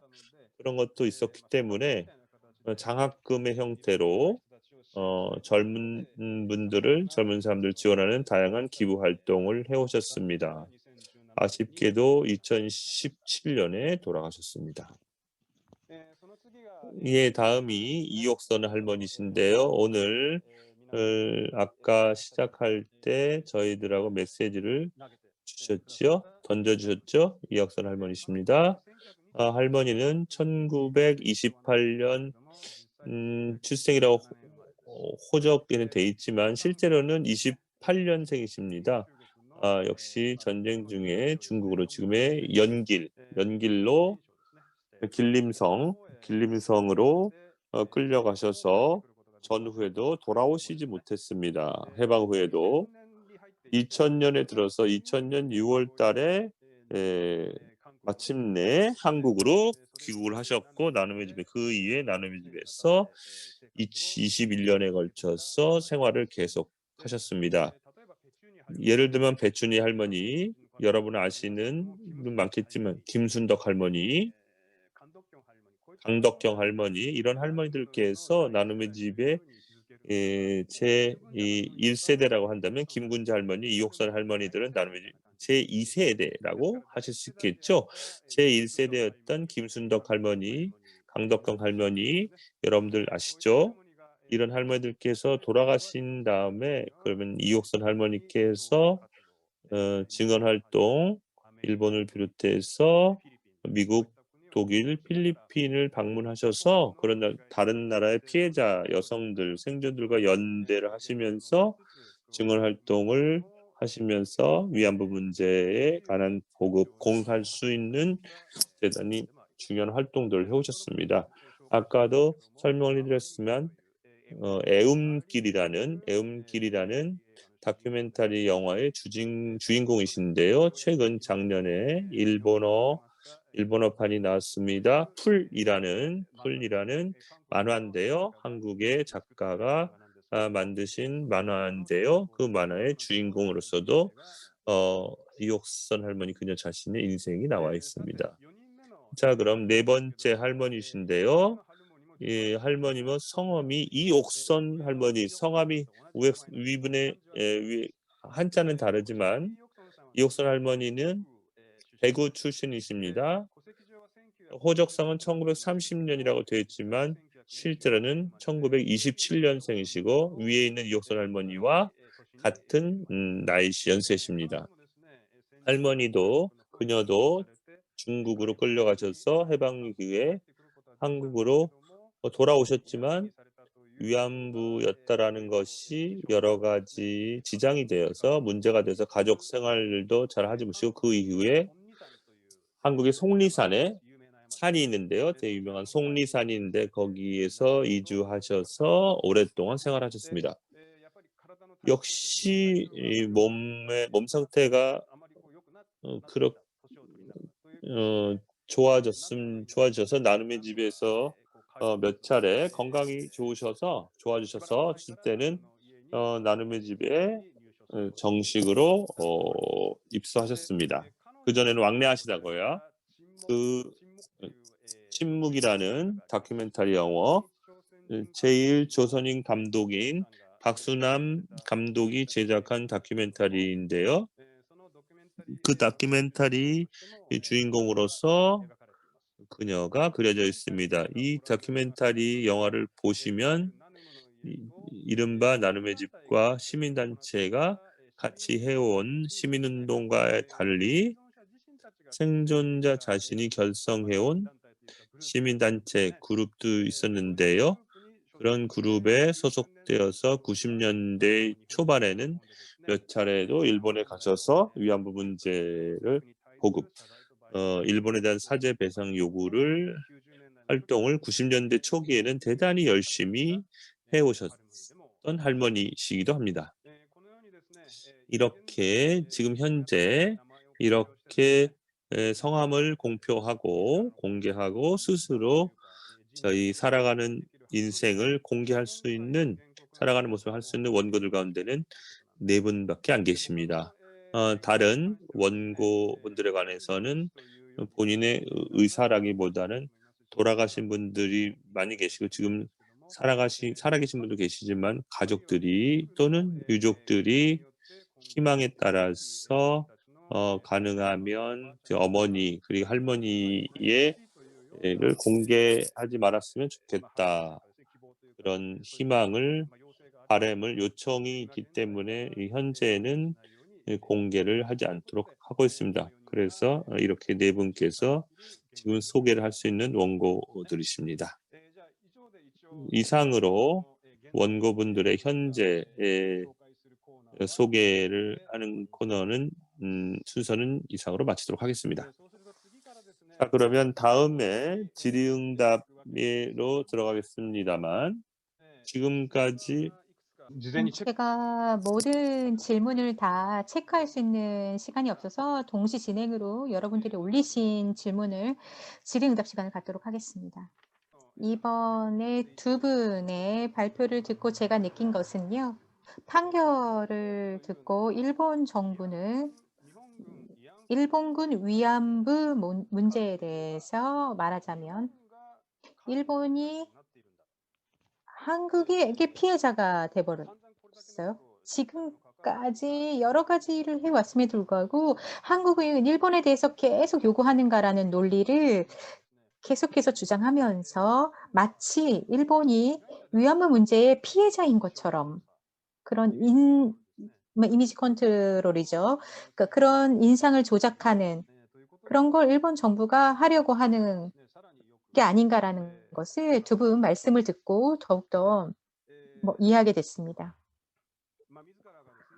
스스로가 피해자상이라는 이미지를 조작해서 국제사회, 국내에 펼쳐가려는 것이 일본 정부의 전략이라는 것이 분명해졌다. 라고 말씀드릴 수밖에 없는데요. 그리고 또 하나는 야마모토 변호사님 발표문 중에도 있었는데요. 이번에 일본 정부의 대응, 이른바 국가 면제, 한국은 국제법 위반이다.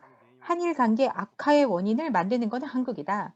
이렇게 하는 발언 자체가 일본의 여당인 자민당만이 아니라는 것을 야마모토 변호사님 발표 중에 나왔거든요. 저도 뉴스 보면서도 굉장히 놀라긴 했는데요. 예를 들어서 입헌민주당 관련 의원, 일본의 국민민주당 국회의원, 그리고 유신당 국회의원들이 일본 정부에서 동조하는 듯한 발언, 코멘트 이런 것을 계속 하고 있어요. 이러한 것들도 역시 우리가 고민해 봐야 된다고 저는 생각합니다. 이런 것들에 대해서 야마모토 변호사님 발표 들으면서 굉장히 제가 강하게 느낀 부분이고요. 그렇다면 바로 질문으로 들어가겠습니다. 먼저 첫 번째 질문입니다. 일단은 성함은 밝히지 않고요. 질문만 말씀드리겠습니다. 일본의 미디어가요. 한국 문제가 되면 평상심을 잃는 거는 왜 그럴까요? 여기에 대해서 효과적으로 호소할 수 있는 방법이라는 게 뭐가 있을까요? 이게 일본에서 참가하신 분의 질문입니다. 이 부분에 대한 대답은 야마모토 변호사님께 좀 부탁드리고 싶고요. 야마모토 변호사님 괜찮으실까요? 왜 평상심을 잃을까요? 일본 내에서 정보밖에 얻지 못한다는 게 또 한 가지 이유일 것 같고요. 그리고 역사적으로 보면 일본은 메이지 시대 이후 국내에서는 리버럴, 한국에 대해서는 침략주의라는 것을 계속 그런 정통을 가지고 왔잖아요. 그런 거의 반영이 아닌가 싶은데요. 어떻게 하면 좋을까라는 건데요. 어떻게 할까요? 굉장히 어려운 문제인데요. 지금 제가 생각하는 거는 이 판결에 대해서 전 세계 뭐 법률가 성명이라든가 일본에서는 국민민주당도 입헌민주당도 자민당도 똑같이 그런 얘기를 하는데 그걸 세계에서 보면은 그게 다수 의견이 아니라는 것을 조금이라도 좀 보여줄 수 있는 그런 방법을 생각해야 되지 않을까 싶습니다. 감사합니다. 다음으로는요, 이상희 변호사님께 좀 제가 질문을 드리고 싶은데요. 그 얼마 전에 나온 인터뷰 기사 중에서요, 이상희 변호사님이 유엔 총회의 가이드라인에 대해서 좀 발언하신 부분이 있어요. 그 중에 일부가 오늘 발표에서도 좀 반영이 됐던 것 같은데요. 제가 기억하고 있는 한 5개의 조건, 중대한 인권 침해에 관한 사건이 발생했을 경우에 거기에 대해서 피해자에 대한 혹은 호소한 사람에 대해서 뭘 해야 되는지란 가이드라인의 5가지 조건에 대해서 굉장히 알기 쉽게 말씀해 주셨는데요. 오늘 이 자리에서 다시 한번 그 점에 대해서 설명을 해 주셨으면 좋겠습니다. 부탁드립니다. 네, 아까 제가 이제 이런 공권력에 중대한 인권 피해에 대해서 그 유엔이 사실은 오랫동안 그 문제를 연구를 해왔습니다. 그리고 일본군 위안부 문제와 관련해서도 이제 반고베인이라는 특별보고관 이름을 보셨을 텐데요. 그분도 이제 이 위안부 문제 해결을 어떻게 해야 될 것인가에 대한 연구 보고서를 작성을 했고요. 그런 여러 연구들 그리고 인권 조약들을 총망라해서 2005년도에 이제 유엔 총회에서 그 가이드라인을 정합니다. 거기서 가장 중요하게 이야기하는 거는 이제 이 일본군 위안부 문제에 대해서 일본군 위안부 문제에 대해서 그 국제 인권 기구들이 항상 이야기하는 진실에 대한 권리, 정의에 대한 권리, 그리고 배상에 대한 권리를 이야기하는데요.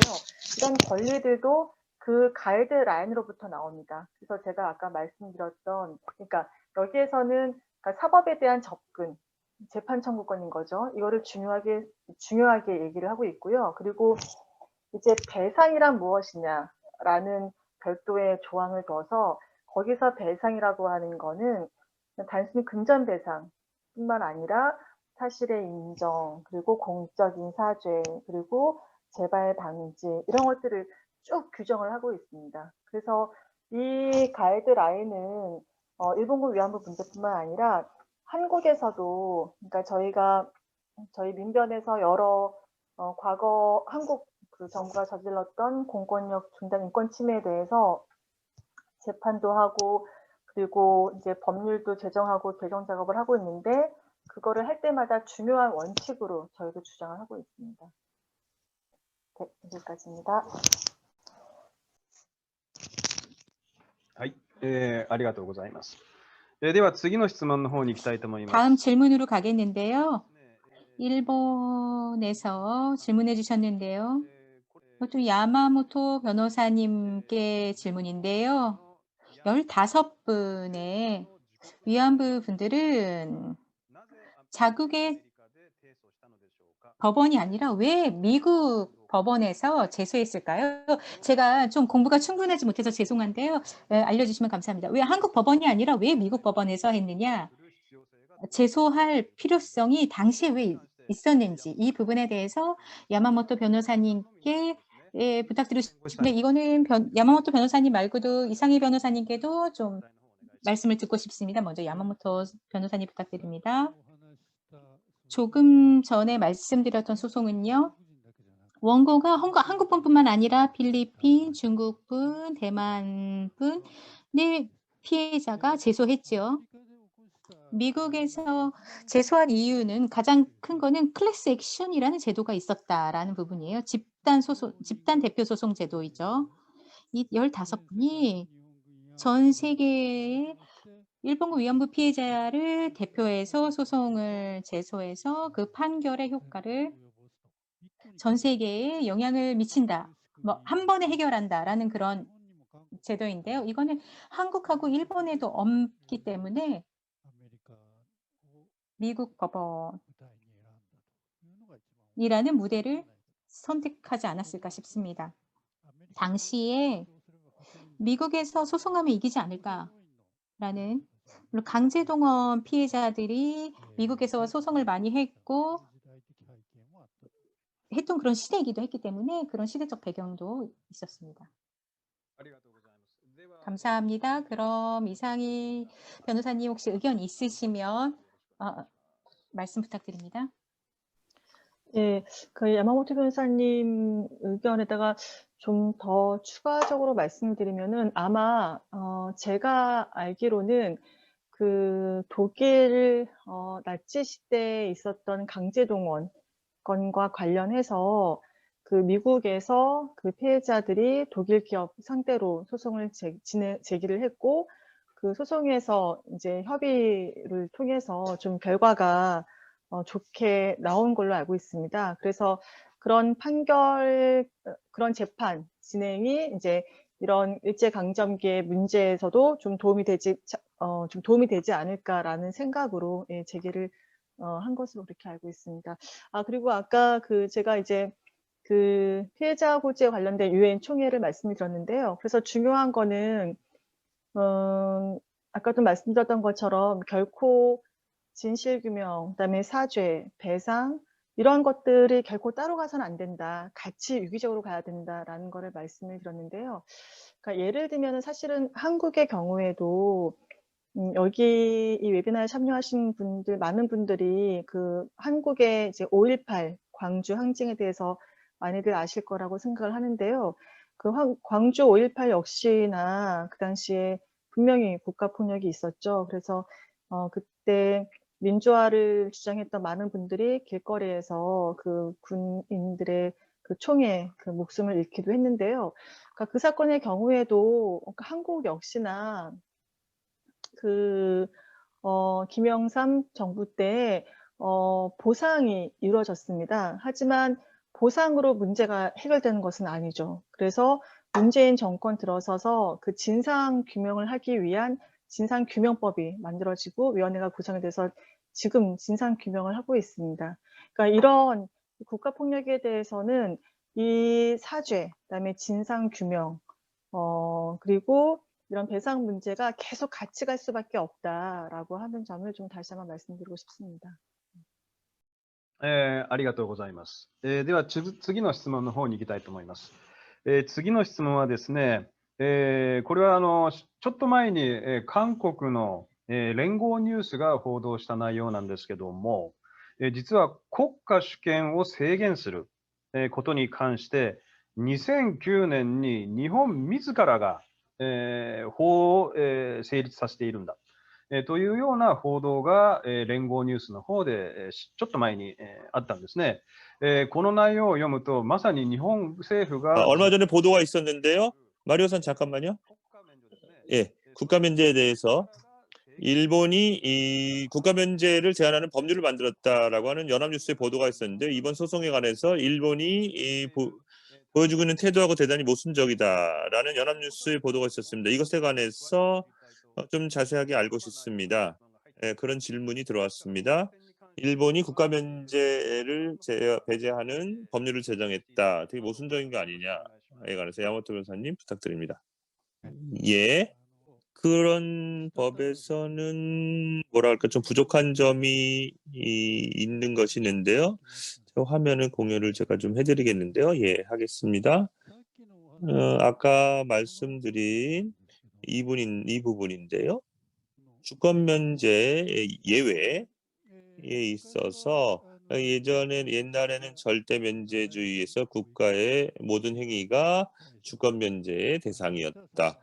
국가에 대해서는 재판을 일으킬 수 없다는 것인데 우선 제한 면제주의 이 상행위 사적인 상행위에서 예외가 된다. 대사관에 개축 공사를 했는데 거기서 다툼이 일어났다든지 대사관 그 주인인 국가를 피고로 해서 재판을 일으킨다. 뭐 이것은 제한 면제주의인데요.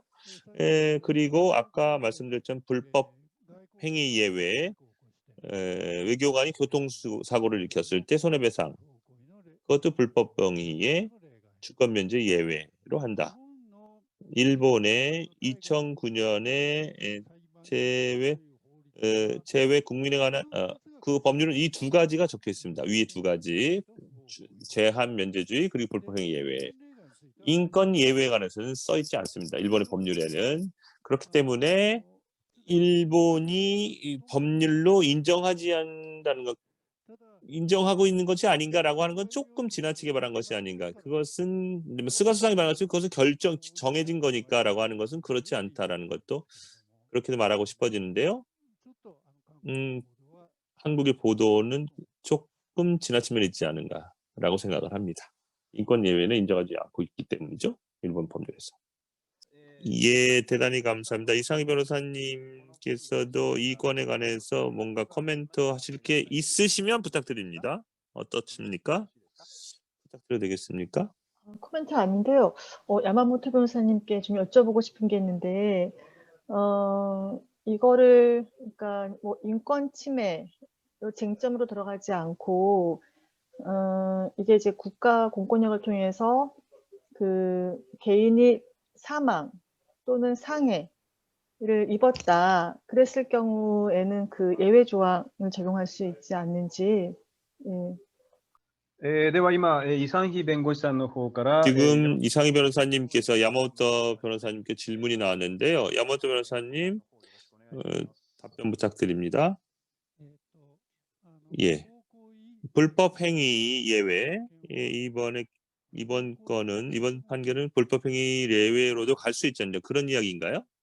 불법 행위 예외로도 적용할 수 있지 않느냐 그런 건데요. 예. 그러니까 이제 그 일본에 있는 그 주권 면제에 관한 법률 거기에서 그 예외로 그 사망 또는 상해를 두고 있는데요. 그거를 저희가 인권 침해로 접근하지 않고 그 국가가 어떤 이제 중대한 인권 침해를 통해서 어떤 개인을 사망에 이르거나 또는 상해에 이르게 했다. 네, 그래서 그게 쟁점이 돼서 만약에 현재 일본 법원에서 재판이 진행이 될 때 그 예외 조항을 가지고 그 가해국에 대해서 책임을 물을 수 있는 건 아닌지 그거 좀 여쭤보고 싶습니다. 네, 일본의 그 불법 행위 예외가 써 있긴 합니다. 그렇기 때문에 당연히 한국 대사관의 사람이 아사부 주판에서 사람을 치거나 하면 배상하지 않으면 한국에 대해서 소송을 일으킬 수 있겠죠. 그것은 당연히 할 수 있습니다. 그런데 그것이 전쟁 행위 또는 그런 것까지도 이 법률이 생각하고 있지 않기 때문에 그런 부분이 되면 역시 이 쟁점이 되려고 생각합니다. 예를 들면 ICJ의 판결의 경우에는 불법 행위 내외가 겨우 인정되더라도 무력 분쟁지에서의 군대의 행위는 또 별개다라고 하는 것을 ICJ가 얘기하고 있죠. 그러한 주권 행위 그 자체, 주권 행위와 같은 경우에는 또 어떻게 되는 건 좀 다른 문제라고 생각합니다. 좀 알기 어렵지 않았나요? 어떻습니까? 네, 예, 이해했습니다. 네. では私のも今のこの件に関して 저도 이 건에 관해서 야마모토 변호사님께 질문을 드리고 싶은데요. 지금 같은 인권에 관해서 예외다 이렇게 되어 있지만 앞으로 그것을 인권에 관한 현안에 관해서 적용해야 되지 않느냐라고 그는 되게 분명하다고 생각하는데요. 이런 관점에서 일본 정부에게 압력을 건춘다든지 그러한 운동도 필요하지 않을까 생각하는데 그런 가능성에 대해서 야마모토 변호사님 좀 설명해 줄 수 있겠습니까? 가능성에 관해서. 인권 예외라는 생각은 새로운 생각입니다. 사고방식입니다. 그리스, 이탈리아 국내 재판소에서 그렇게 두 군데인데요. 그 두 군데 뭐 자세하게 조금 있을 것 같긴 합니다만 전후보 성문제 관해서는 정면에서 그리스, 이탈리아 그것에 이어서 한국이 이어졌다. 그 자체가 중대한 압력이 된다고 생각합니다. 그것은 일본에 대해서가 아니라 세계의 인권을 침해한 국가에 대해서 중대한 압력이 된다.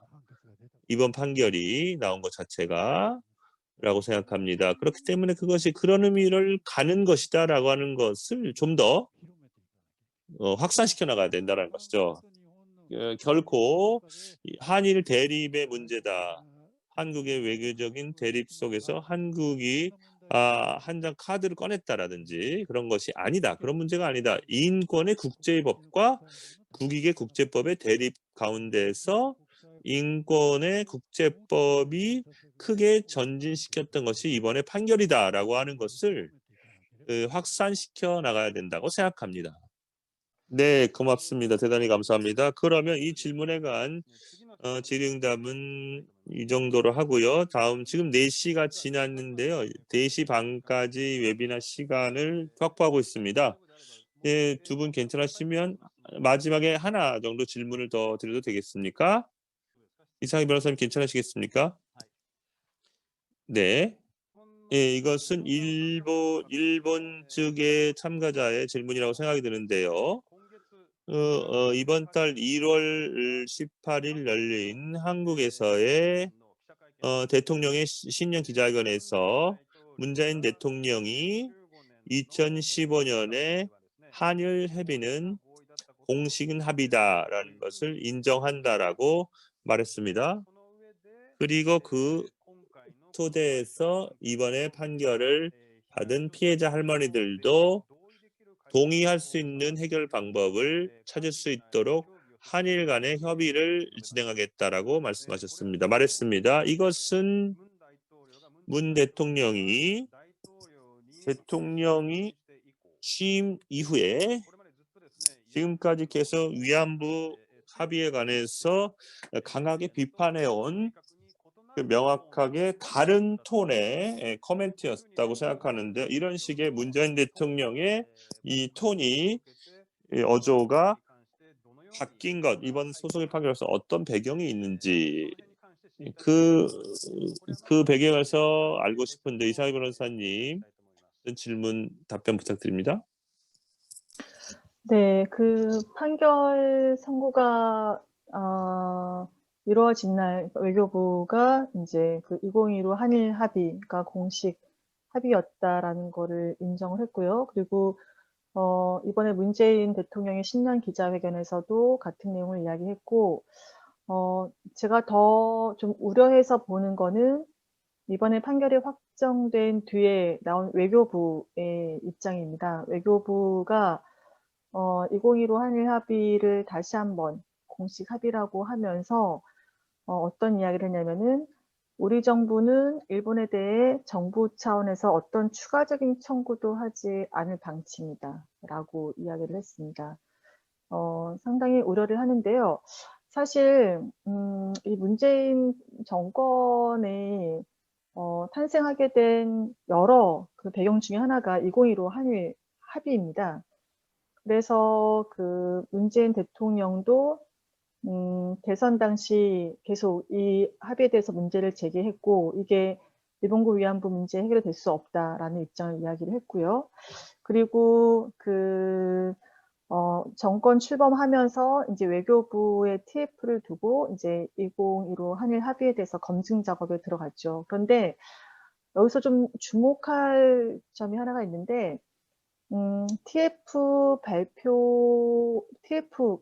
검증 결과를 발표할 때도 이게 이제 피해자 중심주의에 반한다, 문제가 있다라고 이야기를 하면서 꼭 빠지지 않는 게 2015 한일 합의는 한일 양국 간의 공식 합의다라는 부분은 꼭 나옵니다. 그러니까 이제 이게 무슨 의미일까를 좀 봐야 되는데, 저희가 그래서 이제 이게 무슨 의미인지, 그리고 실제 이 한일 양국 간 이 합의가 진행될 때 어떤 내용들이 있었는지를 확인하기 위해서, 그래서 한국 정부 상대로 이제 국가배상 청구 소송을 제기를 했고요. 거기에서 이 2015 한일 합의로 피해자들의 청구권이 그러면 소멸한 것이냐, 그리고 이게 무슨 의미냐라고 이제 계속 저희가 한국 정부에게 질문을 했는데, 일단 이제 한국 정부의 기본 입장은 2015 한일 합의로 피해자들 배상 청구권을 소멸한 것은 아니다라고 한 건 확고한 입장입니다. 근데 더 나아가서 그러면 이게 공식 합의라고 인정하는 거가 무슨 의미냐인데요. 여기에 대해서 좀 우려가 되는 거는 결국 한국과 일본 양국이 정치적 타결을 선언했기 때문에 2005년도에 이 노무현 정권에서 이 일본군 위안부 문제는 반인도적 범죄이고 한국 정부가 법적 책임을 추궁하겠다라고 발표를 해서 이거를 저희가 이제 외교적 보호권이라고 하는데요. 외교적 보호권을 행사하겠다라고 입장을 발표했는데, 그 부분을 사실상 포기한 것이 아닌가라는 좀 우려가 있었습니다. 그래서 이 위안부 문제가 해결되지 않은 상태에서 외교적 보호권의 포기라고 하는 거는 2011년도 헌법재판소의 결정에도 명백히 반합니다. 그러니까 2011년도 헌법재판소가 분명히 이 한국 정부에게 일본군 위안부 문제를 해결을 해야 된다라고 의무를 인정을 했기 때문이죠. 그래서 이 2015 한일 합의에 대해서 피해자분들이 헌법소원을 제기를 했고요. 헌법재판소가 다행히도 이 2015 한일 합의는 일본군 위안부 문제 해결이 아니고 외교적 보호권을 포기한 것으로 볼 수 없다라고 그렇게 밝혔습니다.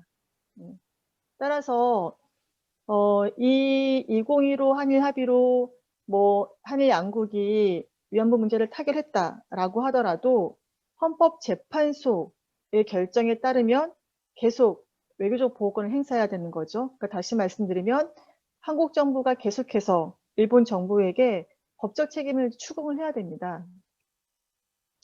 근데 이제 저희가 생각하기로는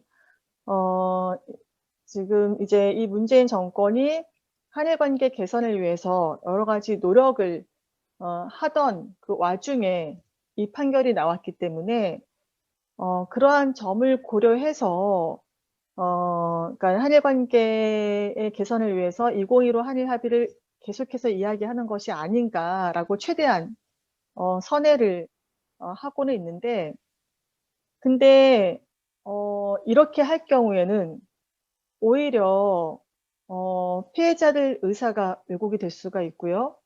그리고 일본 국가와 일본 국민들에게 혼란만 초래할 뿐입니다. 네.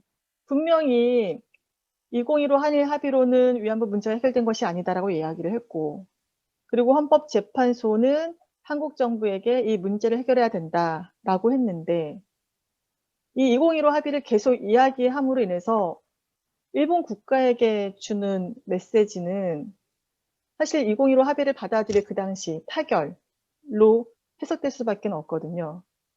그래서 일단 피해자들과 이 피해자 지원 단체는 이 부분에 대해서 강력하게, 그러니까 지난주 정의기억 연대의 수요 시위에서도 이 부분에 대해서 강력하게 문제를 제기를 했고요.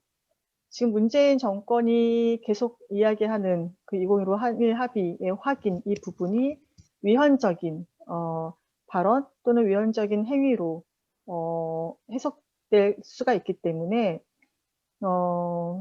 그 문제를 지적을 했고, 그 단지 그냥 2015 합의가 아니라 이 문제를 어떻게 일본 정부에게 법적 책임을 추궁할 것인가에 대한 그런 정부의 입장을 밝히라고 그렇게 요구를 하고 있습니다.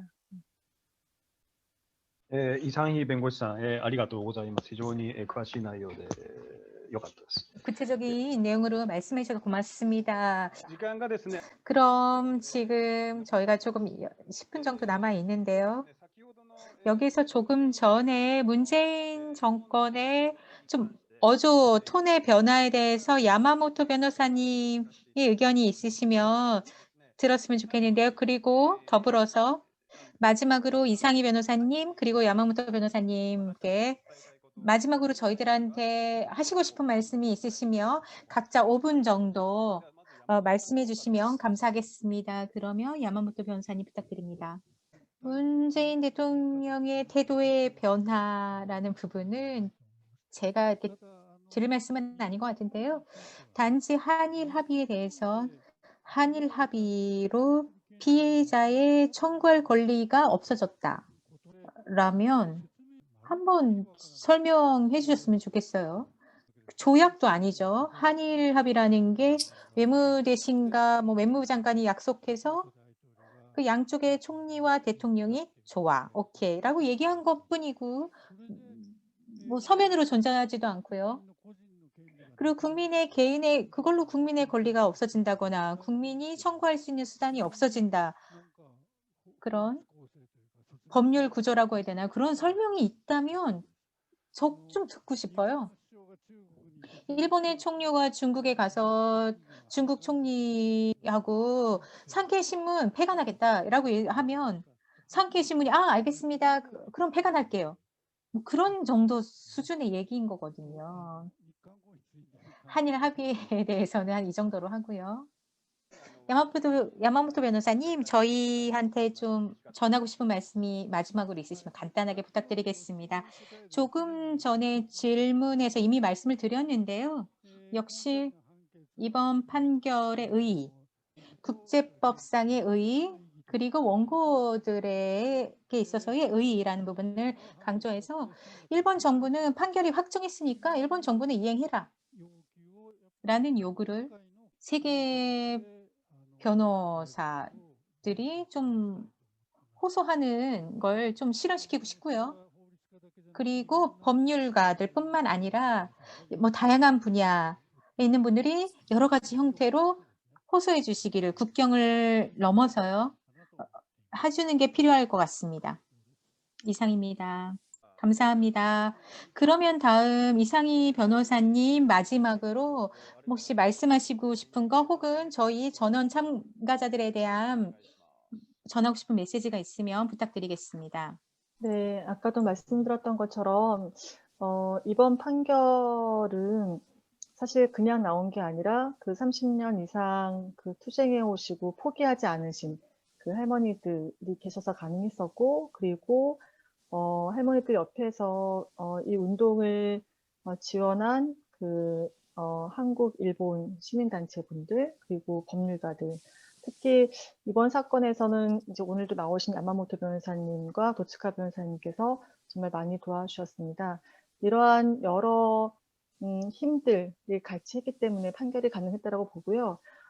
이 판결이 정말 이행이 돼서 당초 할머니들께서 요구하셨던 그런 내용들이 실현되기를 간절히 바라고, 그리고 또 어디선가 이 판결을 원용해야 되는 그런 전쟁 분쟁 지역에서 이 판결이 좀 살아 숨쉴 수 있도록 저희가 계속 끝까지 함께 가야 되지 않나라는 생각이 듭니다. 네, 여기까지입니다. 감사합니다. 조금 시간이 남아서 한국에서 질문을 해주셨는데요. 굉장히 중요한 내용이라고 생각하는데요. 요약해서 말씀을 드리면은 이런 국가 폭력 앞에서 굉장히 고통받고 있는 사람들이 있죠. 지금 여기에는 피해국 분들과 가해국 사람들이 함께 이제 마주하고 있는 건데요.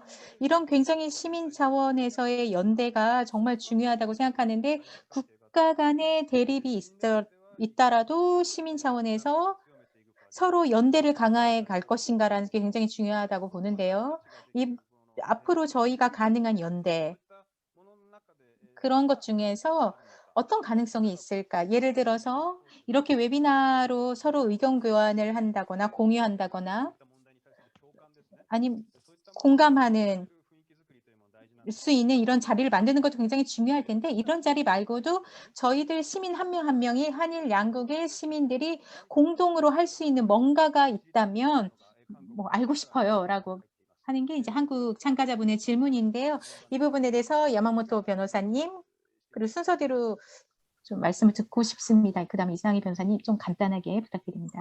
저기 야마모토 변호사님 말씀하시기 전에 네, 한 가지 저도 야마모토 변호사님께 여쭤보고 싶은 게 아까 세계 법률가 선언 말씀하셨는데요. 관련해서 じゃあそれを優先しましょう。サインさんの質問を優先します。 네, 들리시나요? 네, 그 세계 법률가 선언 말씀하셨는데 여기 대해서 관심이 있는 분들이 많이 계십니다. 혹시 또 세계 법률가 선언에 대해서 좀 구체적인 계획이 있으신지 좀 여쭤보고 싶습니다. じゃあ先ほどの質問は取り消してですね、今 그럼 の 조금 전 질문은 말고요. 지금 이상희 변호사님이 질문한 내용을 야마모토 변호사님이 답변하는 걸 마지막으로 하겠습니다. 구체적인 계획은 지금부터 세워야 되는데요. 제가 지금까지 너무 매일매일 여러 가지 일들에 그냥 휘둘려서 뭐 번역부터 시작해서 오늘 토론회도 있고요. 그리고 또 이거 며칠만 더 하면 저도 이제 해방되거든요. 그러니까 그때부터 이제 좀 구체적으로 일본에서 이제 먼저 법률가들한테 제안하고요. 그다음에 이제 한일로 제안을 할지 이런 걸 구체적인 방식으로 가까운 시일 내에 하려고 합니다. 4분 남았는데요. 한일 양국 시민들이 뭘 할 수 있을까? 여기에 대해서 두 분 중에 좀 답변하실 선생님 계신가요? 야마모토 선생님이나 이상희 변호사님 둘 중에 혹시 없으시면